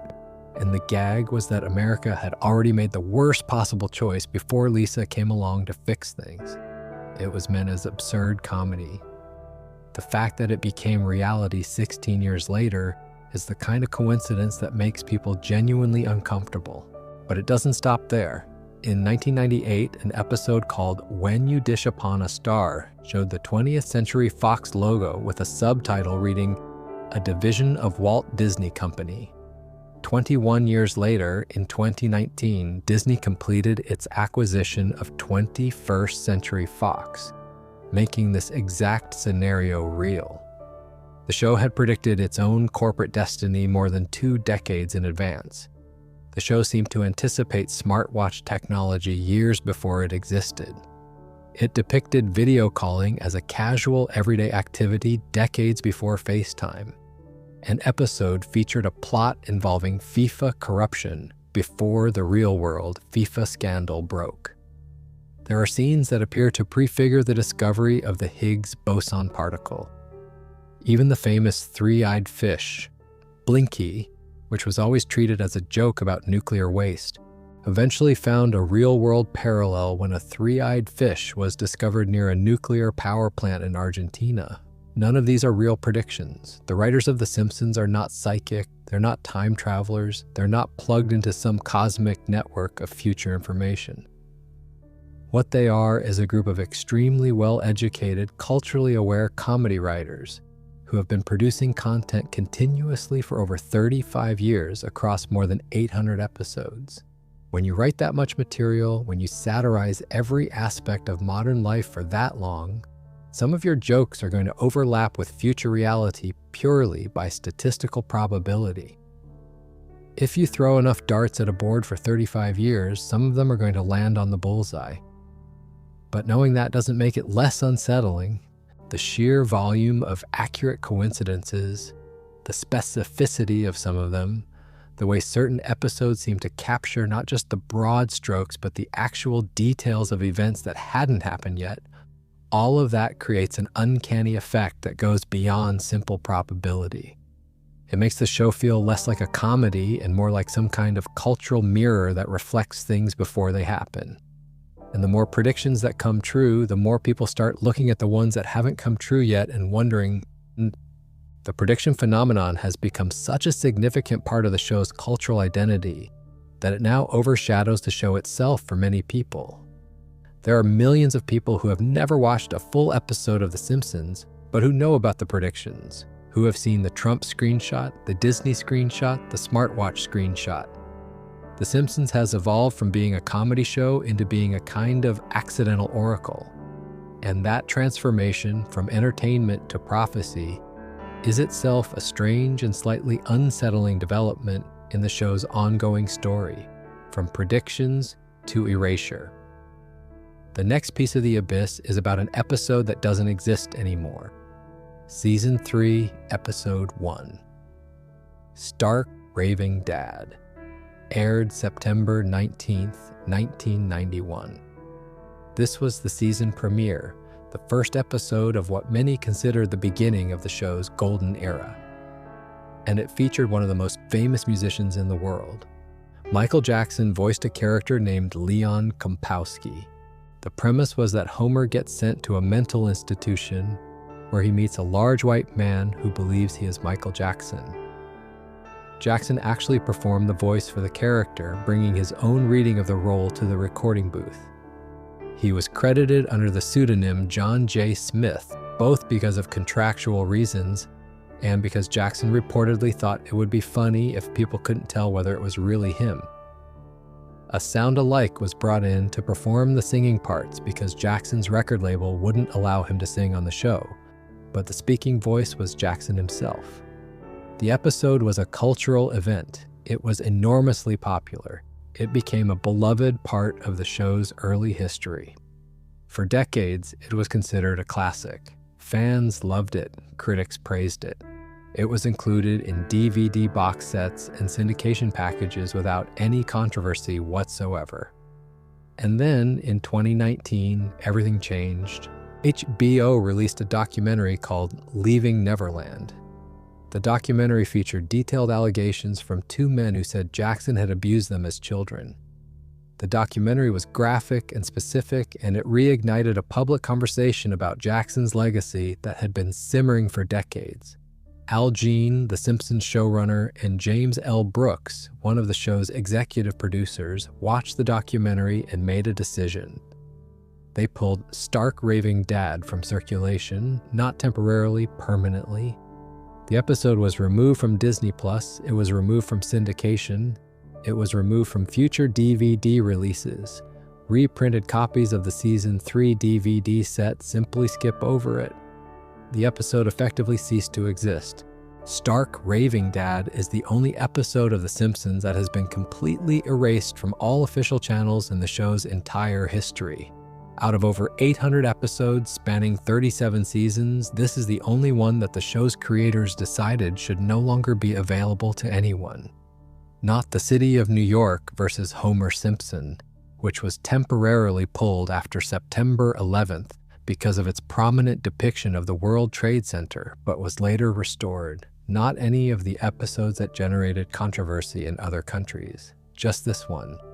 Just the one with Michael Jackson. Now, I want to be clear about something. This isn't the place to relitigate the allegations against Michael Jackson. People have strong feelings on all sides of that issue, and this video isn't about determining guilt or innocence. What this is about is the fact that a 30-year-old piece of television can be retroactively erased because of allegations against one of its contributors. Think about what that means. The episode aired in 1991. It was part of the cultural landscape for 28 years. Millions of people watched it. It was reviewed, critiqued, celebrated, referenced, and parodied. It existed as a fixed point in television history. And then, in 2019, it was decided that it shouldn't exist anymore. Not because the episode itself contained anything harmful, not because the content of the episode was objectionable, but because one of the people involved in making it was accused of terrible things decades after the fact. The Simpsons prides itself on being a complete cultural record, a living document of American life from 1989 to the present. Over 800 episodes covering every topic, every controversy, every cultural moment. But now there's a gap, a hole in the record. Season 3 begins with Episode 2. There is no Episode 1. It's been excised like a redacted page in a government document. You can find it online if you look hard enough, through unofficial channels and pirated copies. But as far as the official Simpsons canon is concerned, the episode does not exist. And that raises questions that go beyond The Simpsons. Questions about art and the people who make it, about whether a creative work can be contaminated by the actions of a contributor, about who gets to decide when something should disappear from the historical record, and whether erasure is the appropriate response to complexity. These are questions that don't have easy answers, and the fact that they're being raised by a cartoon about a yellow family in a fictional town makes them no less serious. From an episode that was erased to a character that was slowly, painfully dismantled. The Apu controversy. Apu Nahasapimapetilan first appeared in the early 1990s. He was the owner of the Quick E-Mart, Springfield's local convenience store. He was voiced by Hank Azaria, a white actor, using an exaggerated Indian accent. For decades, Apu was one of the show's most popular characters. He had his own storylines. He got married. He had octuplets. He was a PhD holder who immigrated to America and built a life for himself. The writers gave him depth, ambition, and personality. They clearly intended him to be more than just a stereotype. But for millions of South Asian Americans growing up in the 1990s and 2000s, Apu wasn't a nuanced character. He was a weapon. He was the voice that their classmates used to mock them, the accent that got thrown in their faces on the playground.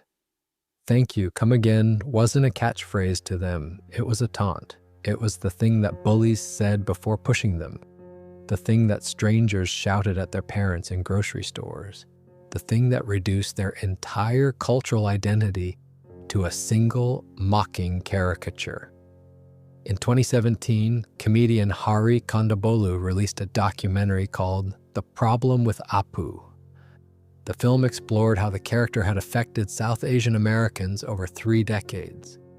It featured interviews with actors, comedians, and writers who described the real-world impact of growing up in a country where the most prominent representation of their culture was an animated convenience store clerk voiced by a white man doing an exaggerated accent. The documentary was serious, thoughtful, and direct. The Simpsons' initial response was not. In April 2018, in Season 29, Episode 15, the show aired an episode called No Good Read Goes Unpunished that included a scene widely interpreted as a dismissal of the criticism. Lisa, normally the show's voice of reason and social conscience, looks at the camera and essentially says that some things are just the way they are, and there's no easy answer. A framed photo of Apu sits on her nightstand with the words, "Don't have a cow," written on it. The scene was seen by many as the show saying, "We hear you, but we don't care." The backlash to that response was swift and severe. Critics called it tone-deaf. Fans were divided. South Asian audiences felt dismissed and disrespected. Kondabolu himself expressed disappointment. The conversation that had been simmering for years erupted into a full-scale cultural debate about representation, responsibility, and the obligations of a show that had spent 30 years claiming to be the smartest comedy on television. Over the next 2 years, Hank Azaria went through what he later described as a genuine process of reckoning. He spoke publicly about his evolving understanding of the impact his performance had had. He acknowledged that he had been voicing a stereotype, even if the writers had given that stereotype depth and humanity. In 2020, he announced that he would no longer voice Apu. The character was gradually phased out of the show. He wasn't killed off. He wasn't given a dramatic exit. He just stopped appearing. The show quietly moved on as if Apu had simply faded away. At the same time, the show announced a broader policy change. White actors would no longer voice non-white characters. Dr. Hibbert, who had been voiced by Harry Shearer, was recast. Carl Carlson, who had been voiced by Hank Azaria, was recast. The show that had spent 3 decades operating under one set of rules about representation was suddenly operating under a very different set, and the transition was not entirely smooth. The Apu controversy is dark, not because of any single dramatic event, but because of what it reveals about blind spots. The Simpsons was always positioned as the show that saw everything clearly, the show that understood America better than America understood itself, the show that could satirize any institution, any hypocrisy, any cultural failing. And yet for 30 years, the show couldn't see that one of its most beloved characters was causing real harm to real people.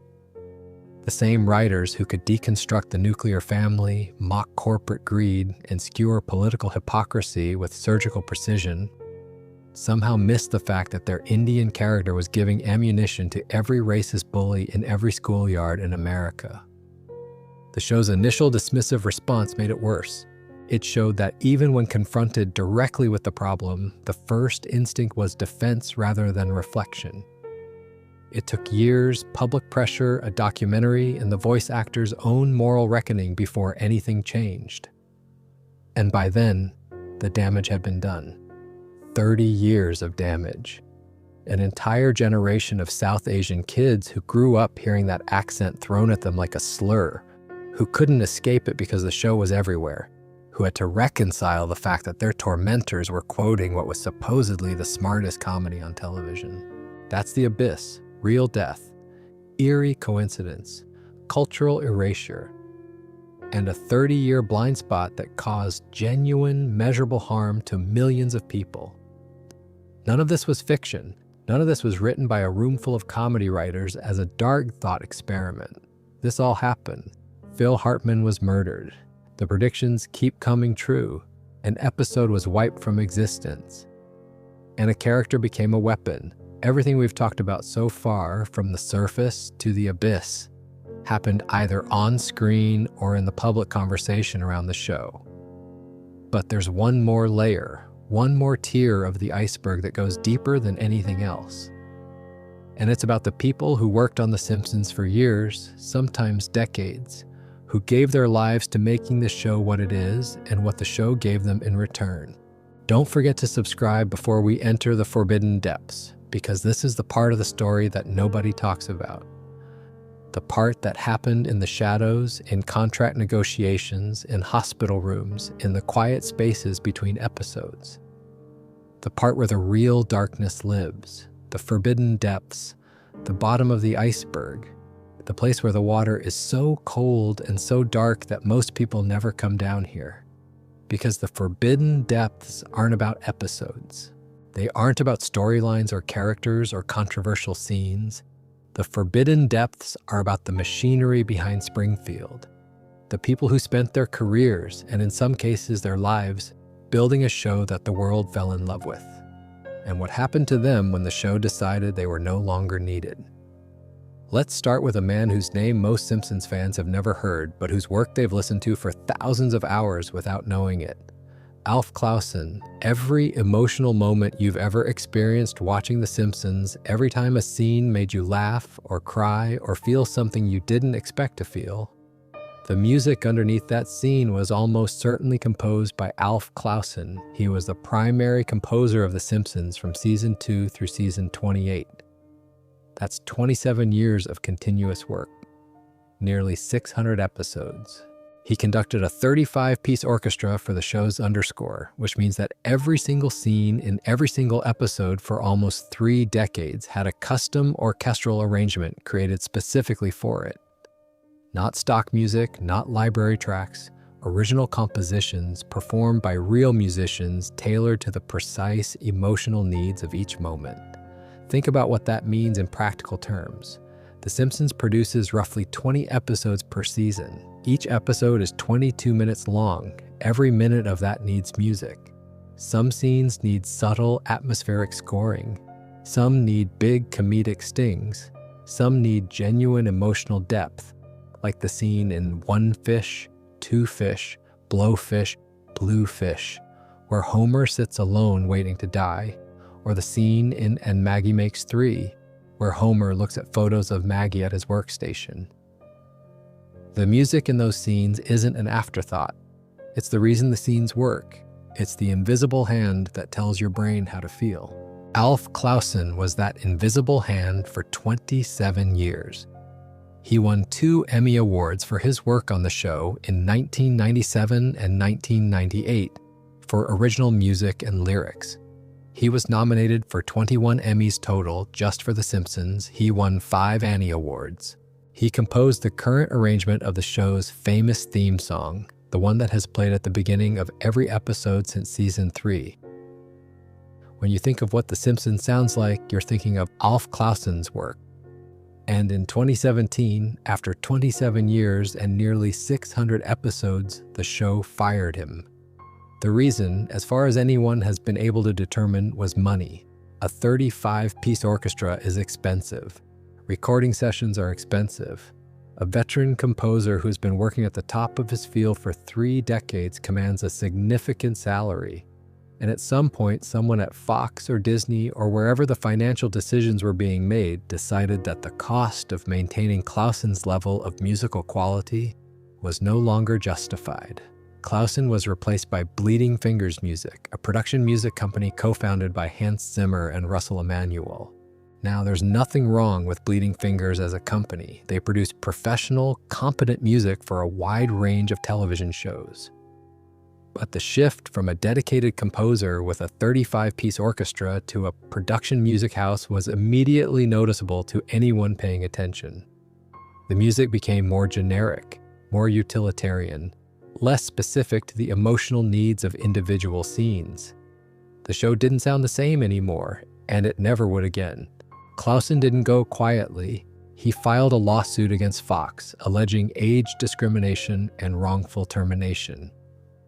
The case was eventually settled or dismissed. The specific outcome has never been made fully public, but the lawsuit itself was a stark reminder of how the entertainment industry treats its long-term employees.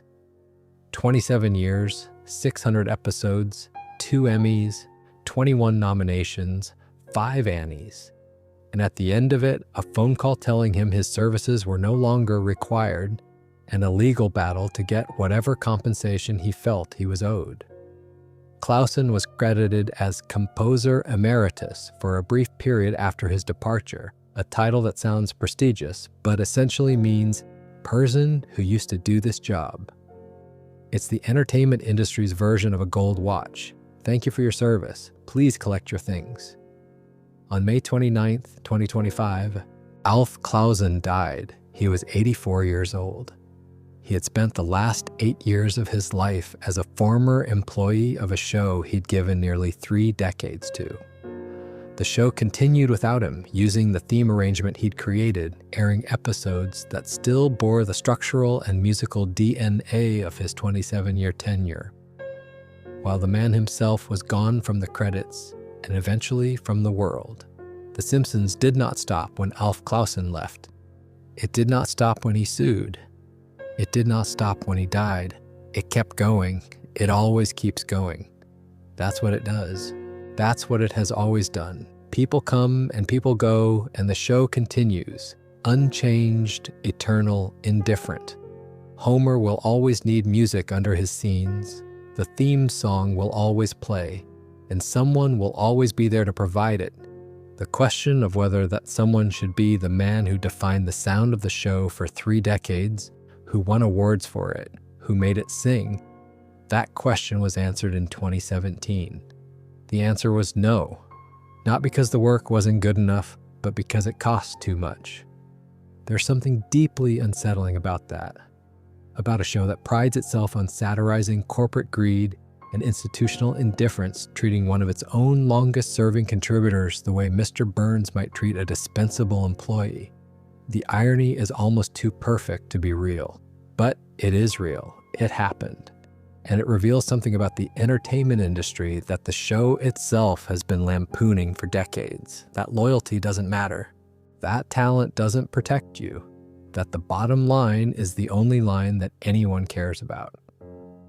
Alf Clausen learned that lesson after 27 years, and the show he'd scored for nearly 600 episodes went on without missing a beat.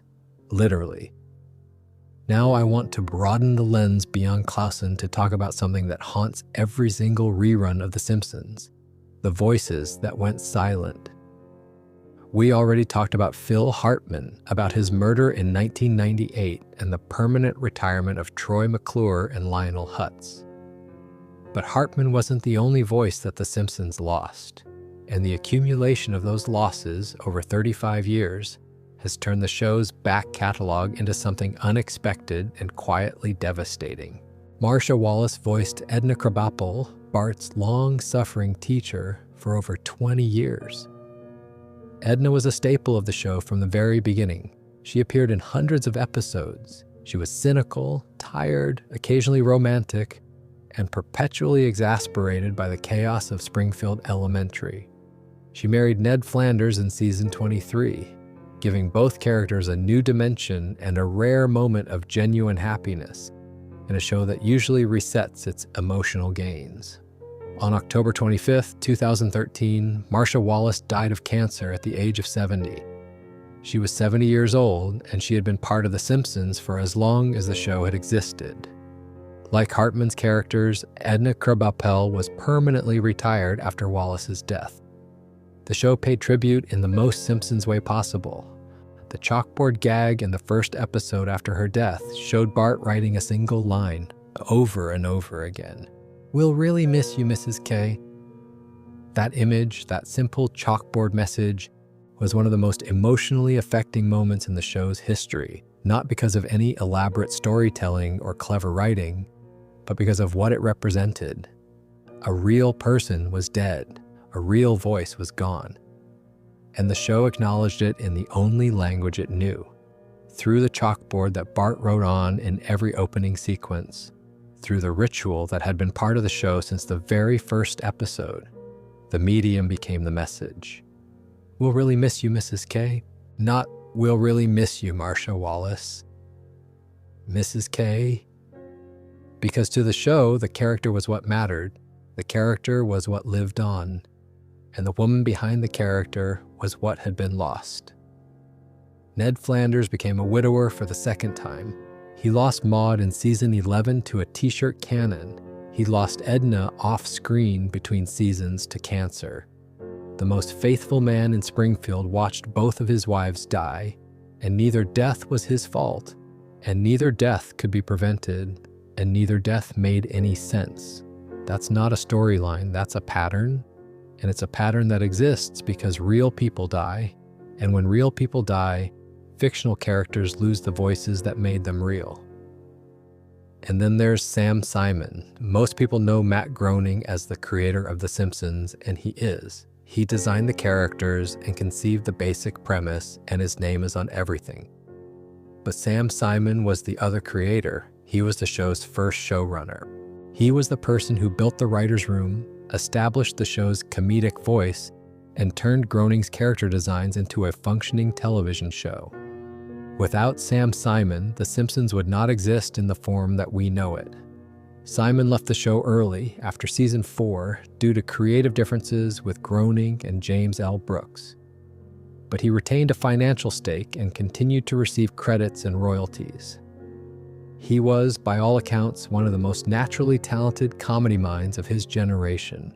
He was also, by many accounts, difficult to work with. Brilliant but abrasive, visionary but combative. The kind of person who builds something extraordinary and then can't stay in the room with the people he built it with. Sam Simon was diagnosed with terminal colon cancer in 2012. He was told he had 3 to 6 months to live. He lived for 3 more years, during which he devoted his time and money to animal welfare causes and philanthropy. He donated much of his fortune to feeding the homeless and rescuing animals from shelters. He died on March 8, 2015, at the age of 59. The show continued. It always continues. There's another dimension to the forbidden depths that doesn't involve death or firing. It involves the show's own relationship with its audience, its own complicity in something that, for decades, nobody talked about because it was just considered part of the show's identity. I'm talking about the running gag where Homer strangles Bart. You know the bit. Bart does something wrong, Homer says, "Why, you little," grabs Bart by the neck and shakes him. It's been part of the show since the very first season. It's happened hundreds of times, it's on merchandise, it's in video games, it's in the theme park rides. For 35 years, a father choking his son was one of the most recognizable and frequently repeated gags in American television. In 2024, a season 35 episode appeared to reference the gag in a way that suggested the show was finally retiring it. Homer approaches Bart as if he's about to strangle him, and instead he does something else.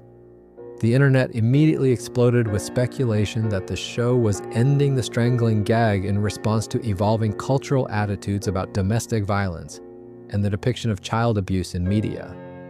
The reaction was mixed. Some fans applauded the change. Others complained that the show was becoming too soft, too politically correct, too unwilling to be edgy. Executive producer James L. Brooks responded firmly, telling the public not to think for a second that they were changing anything. The gag wasn't being retired. It was still part of the show's DNA. The moment in the episode had been misinterpreted, but the conversation itself was revealing. For 35 years, millions of families had watched a cartoon father repeatedly choke his 10-year-old son, and nobody had questioned it. Not seriously, not as a cultural phenomenon. It was just Homer being Homer. It was just a joke. It was just animation. But somewhere along the way, the cultural context shifted. What was considered acceptable slapstick in 1990 started to feel different in 2024. The line between cartoon violence and the normalization of domestic abuse became harder to see clearly.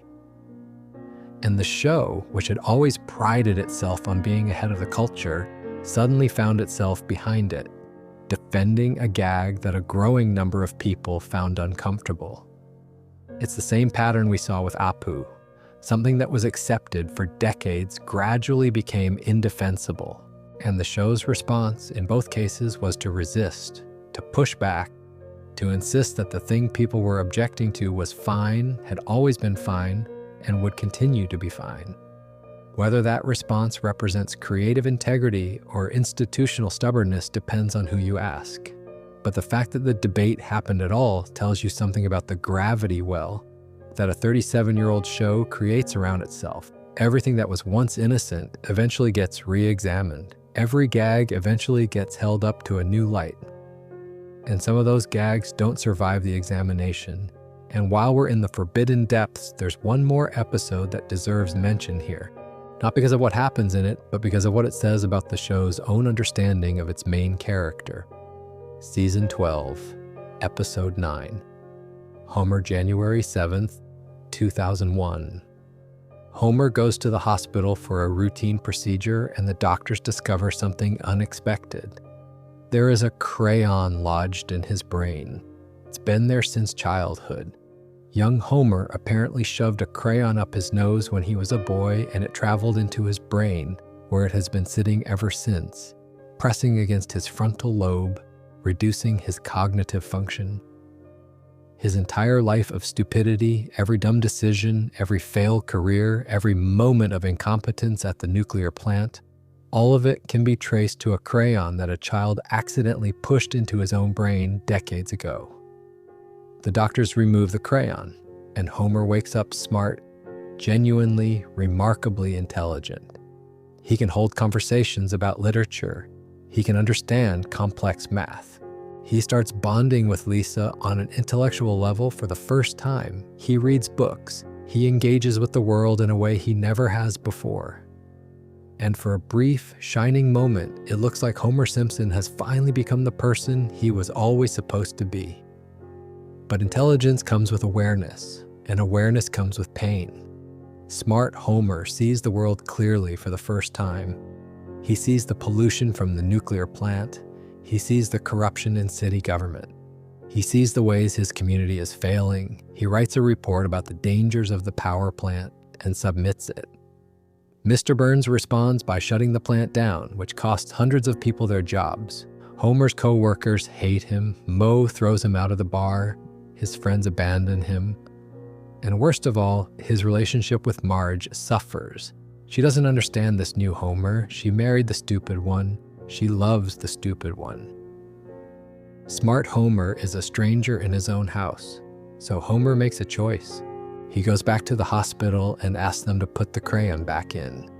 He chooses stupidity.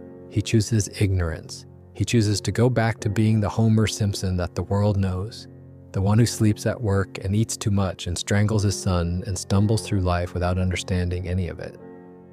Because understanding hurts too much, because seeing the world clearly means seeing all the things that are wrong with it, and Homer would rather be blind and happy than aware and miserable. The last scene of the episode is Homer, dumb again, sitting on the couch, watching television, eating chips, perfectly content. And Lisa finds a note that smart Homer wrote for her before the procedure. A letter saying that he's choosing to go back, that he knows what he's giving up, that he wants her to know he was proud to be her equal, even if it was only for a little while. Lisa reads the note and cries. That's the darkest thing The Simpsons has ever said about its own main character. Homer Simpson is stupid because he chose to be. Or more precisely, Homer Simpson is stupid because the alternative was too painful. The show gave its protagonist one episode of genuine intelligence and then showed us why he could never keep it. The universe of The Simpsons requires Homer to be an idiot, not because it's funnier that way, though it is, but because if Homer were smart enough to see the world clearly, the world would destroy him. Frank Grimes was the smart man in Springfield, and he died. Homer, whether he knows it or not, made the survival choice. Be dumb. Be happy. Don't look too closely at anything, and keep going. When you add it all up, the weight of it becomes difficult to ignore. Phil Hartman, murdered in 1998. Marcia Wallace, cancer, 2013. Sam Simon, cancer, 2015. Alf Clausen, fired in 2017, died in 2025. Dozens of guest stars who appeared on the show over the decades, from celebrities to character actors to musicians who are no longer alive. The show's back catalog, those 800-plus episodes, is populated by the voices of the dead. Every rerun is, in a sense, a seance. You press play and you hear people who are gone performing comedy they recorded years or decades ago. Their voices preserved in digital amber, still making jokes, still hitting their marks, still doing the thing they were so good at, while the real people behind those voices have long since left the world. Springfield doesn't know about any of this, of course. The characters don't age. They don't die, except when the show decides they should. Troy McClure doesn't know that Phil Hartman was murdered. Edna Krabappel doesn't know that Marcia Wallace had cancer. They just exist. Frozen, repeating the same scenes forever on an infinite loop of reruns and streaming queues.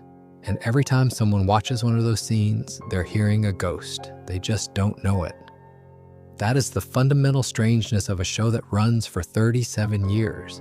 It becomes a living archive of the dead, a comedy show that doubles as a memorial.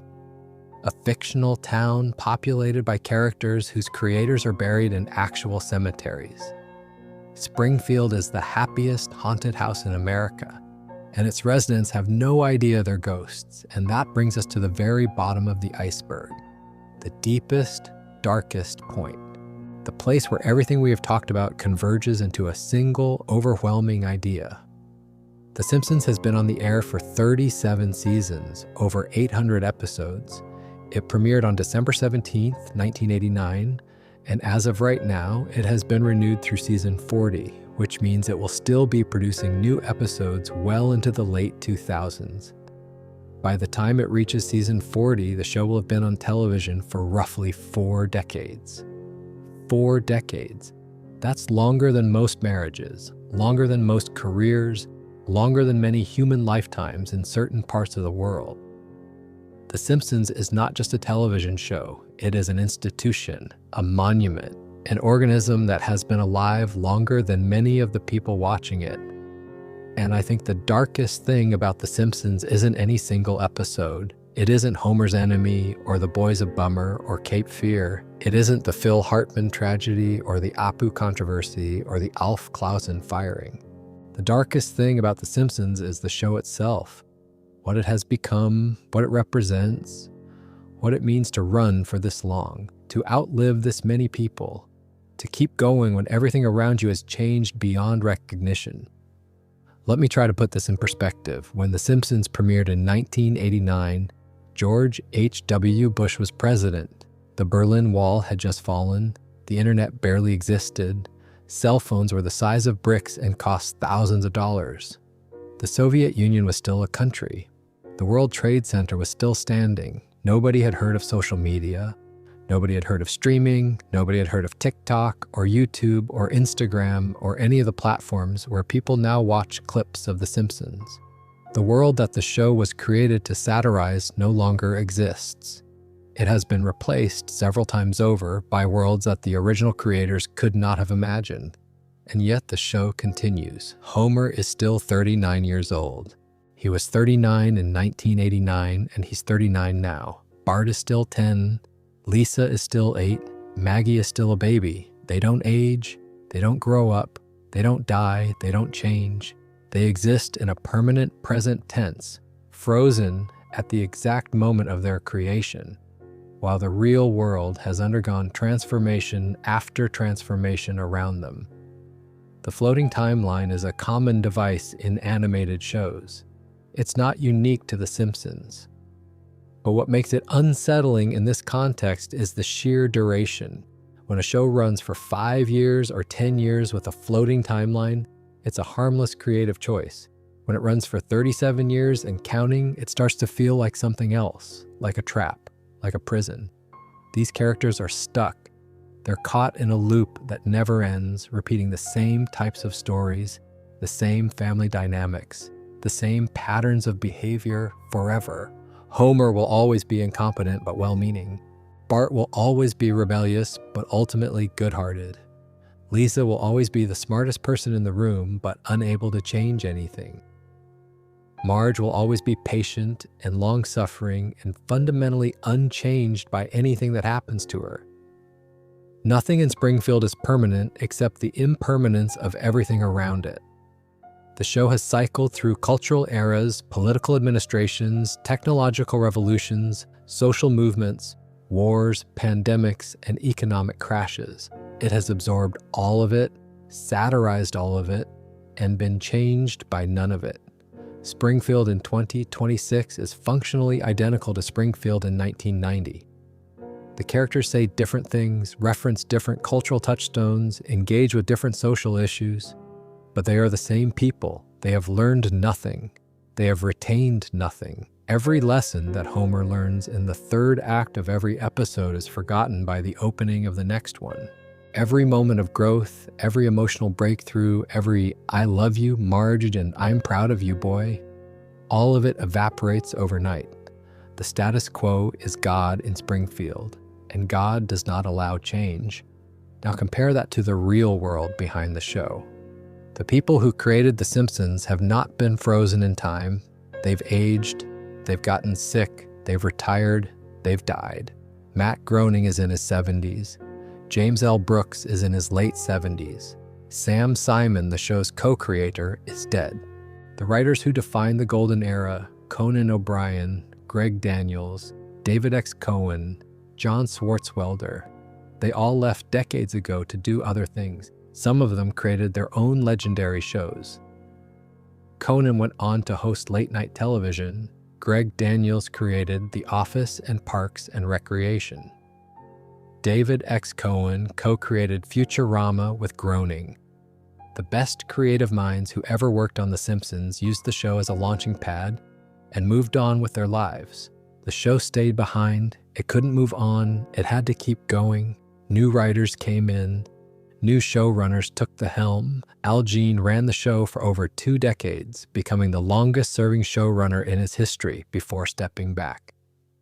Matt Selman has taken the lead for the modern era and will serve as sole showrunner from season 38 onward. Each new creative team brings their own sensibilities, their own strengths, their own blind spots. Some eras are better than others. Season 33 through 37 has been widely praised as a creative renaissance, with experimental episodes like A Serious Flanders, a 2-part crime drama that felt more like a Coen Brothers film than a cartoon comedy. The show can still surprise, it can still innovate, it can still find new things to say, but it can never recapture what it was. And everyone knows it. The Simpsons peaked somewhere in the middle of the 1990s. That's not controversial.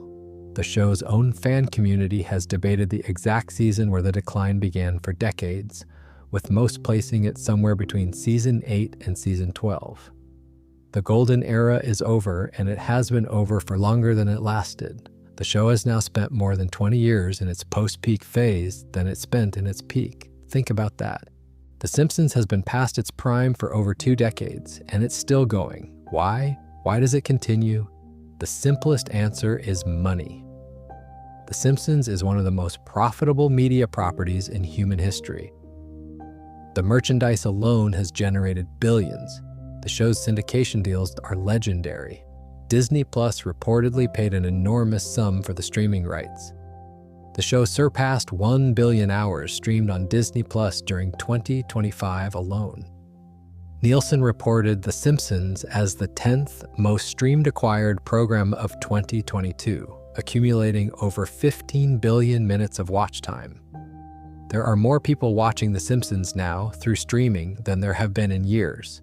The audience isn't in front of television sets on Sunday nights anymore, but they're still there, watching on phones and tablets and laptops, falling asleep to the familiar sound of Homer's voice.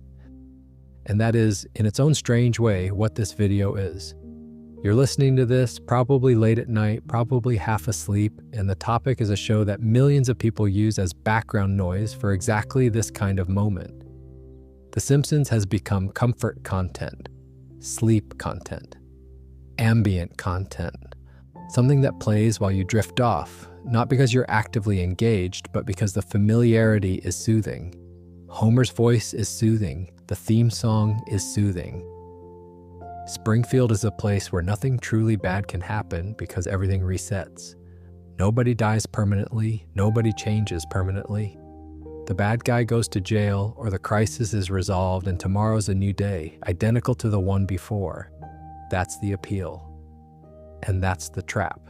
Because underneath the comfort, underneath the familiarity, underneath the warm yellow glow of Springfield, there's everything we've talked about in this video. There is Frank Grimes dead on the floor while everyone laughs. There is Bart standing on the water tower, ready to jump. There is Phil Hartman shot in his bed while his children slept. There is Alf Clausen fired after 27 years and replaced by a cheaper option. There is Maud Flanders dead because of a salary dispute disguised as a t-shirt cannon. There is an entire episode erased from history because of what someone did off camera. There is a character that spent 3 decades arming schoolyard bullies with a racist catchphrase while the smartest writers in television looked the other way. The Simpsons contains all of this, all of it at once. The comfort and the horror, the laughter and the death, the yellow paint and the blood underneath. It's a show about a family that never changes, made by people who changed all the time, who got old, who got hurt, who got fired, who got sick, who got murdered, who died. The characters will outlive everyone who created them. Homer will still be eating donuts long after the last writer from the golden era is gone. Bart will still be 10 years old when the people who drew him are in their graves. Lisa will still be playing her saxophone when no one alive remembers what the show sounded like with a 35-piece orchestra. That's not just dark, that's existential. The Simpsons is a meditation on permanence and impermanence disguised as a family comedy. The characters are permanent. The people behind them are not. The show is permanent. The culture it depicts is not. Springfield never changes, everything else always does.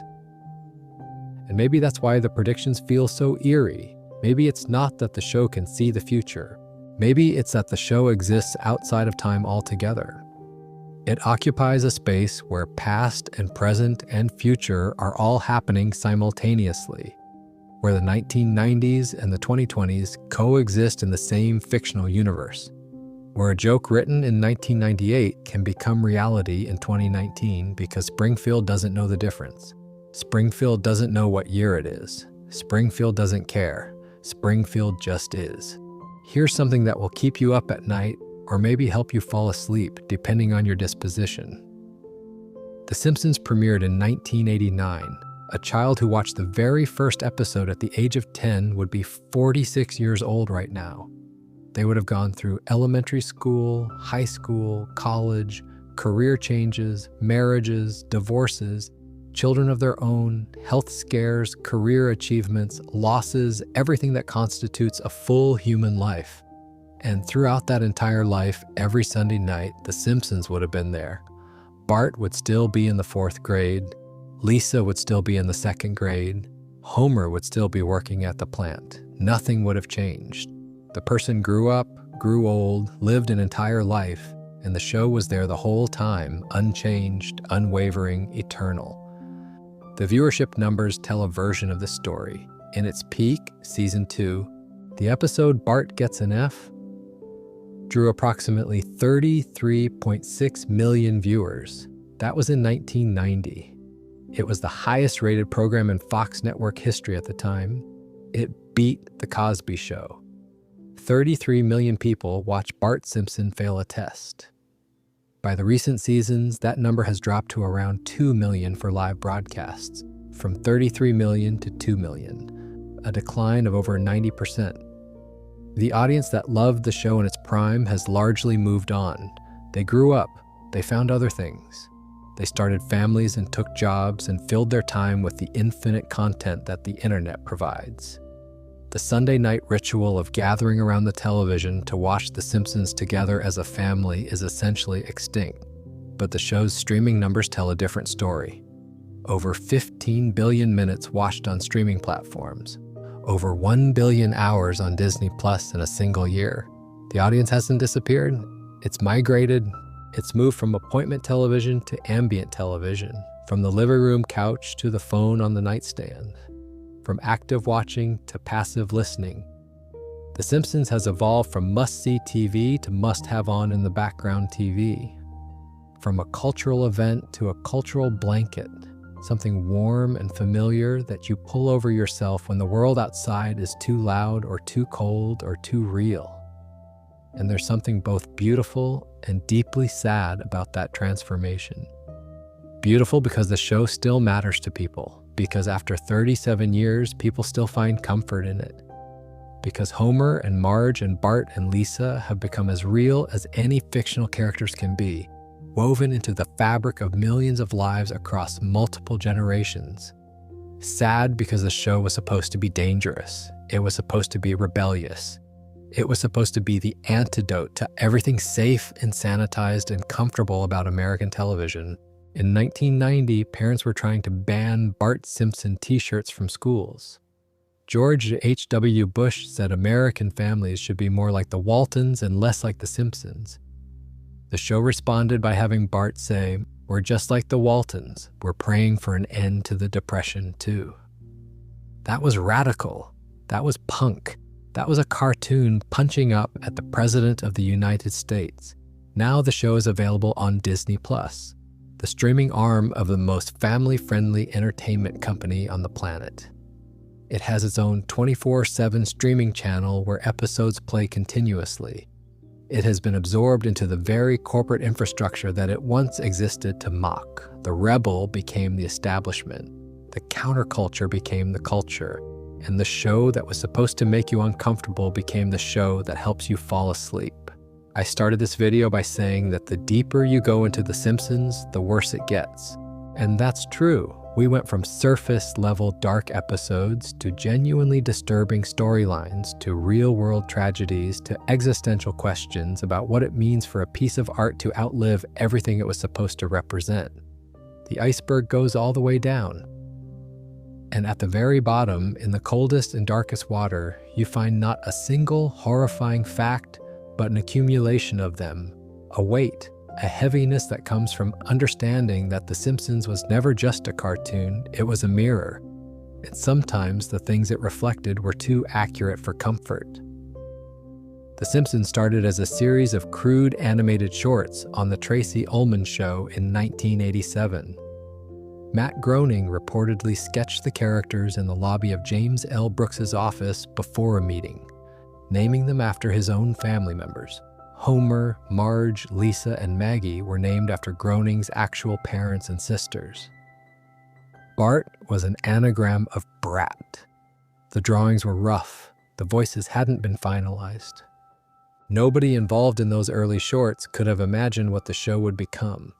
And what it became was the most important animated series in television history. The most awarded, the most watched, the most profitable, the longest running, the most quoted, the most referenced, the most parodied, the most loved, and as we've spent the last 2 hours discussing, the most surprisingly, persistently, genuinely dark piece of entertainment that has ever masqueraded as family programming. Along the way, it explored death, trauma, mental illness, suicide, child abuse, domestic violence, racism, religious doubt, existential despair, corporate greed, and the full spectrum of human darkness. Sometimes brilliantly, sometimes carelessly, sometimes with the precision of a scalpel, and sometimes with the bluntness of a sledgehammer. Behind the scenes, real people suffered real tragedies that bled into the show's DNA and became inseparable from it. Phil Hartman's murder changed the sound of Springfield forever. Marcia Wallace's death left a hole in the show that no recast could fill. Alf Clausen's firing revealed that 3 decades of loyalty meant nothing in the face of a budget spreadsheet. And through all of it, the show kept going. It absorbed the losses, adapted to the changes, and continued producing episodes on schedule every single year without missing a beat. The iceberg goes deeper than any single video can cover. There are episodes we didn't even touch. The cult episode where Homer joins a cult called the Movementarians and the entire family has to be deprogrammed. The episode where Springfield becomes a police state. The episode where Homer discovers he had a crayon lodged in his brain his entire life. And when it's removed, he becomes intelligent but miserable and chooses to have it reinserted, choosing ignorance over pain. There are Treehouse of Horror segments that bordered on genuine body horror. There are guest star appearances that aged poorly.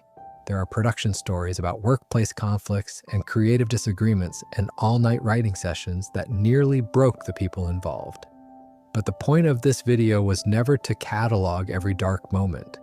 The point was to change the way you see the show, to take something familiar and comfortable and safe and show you the underside of it.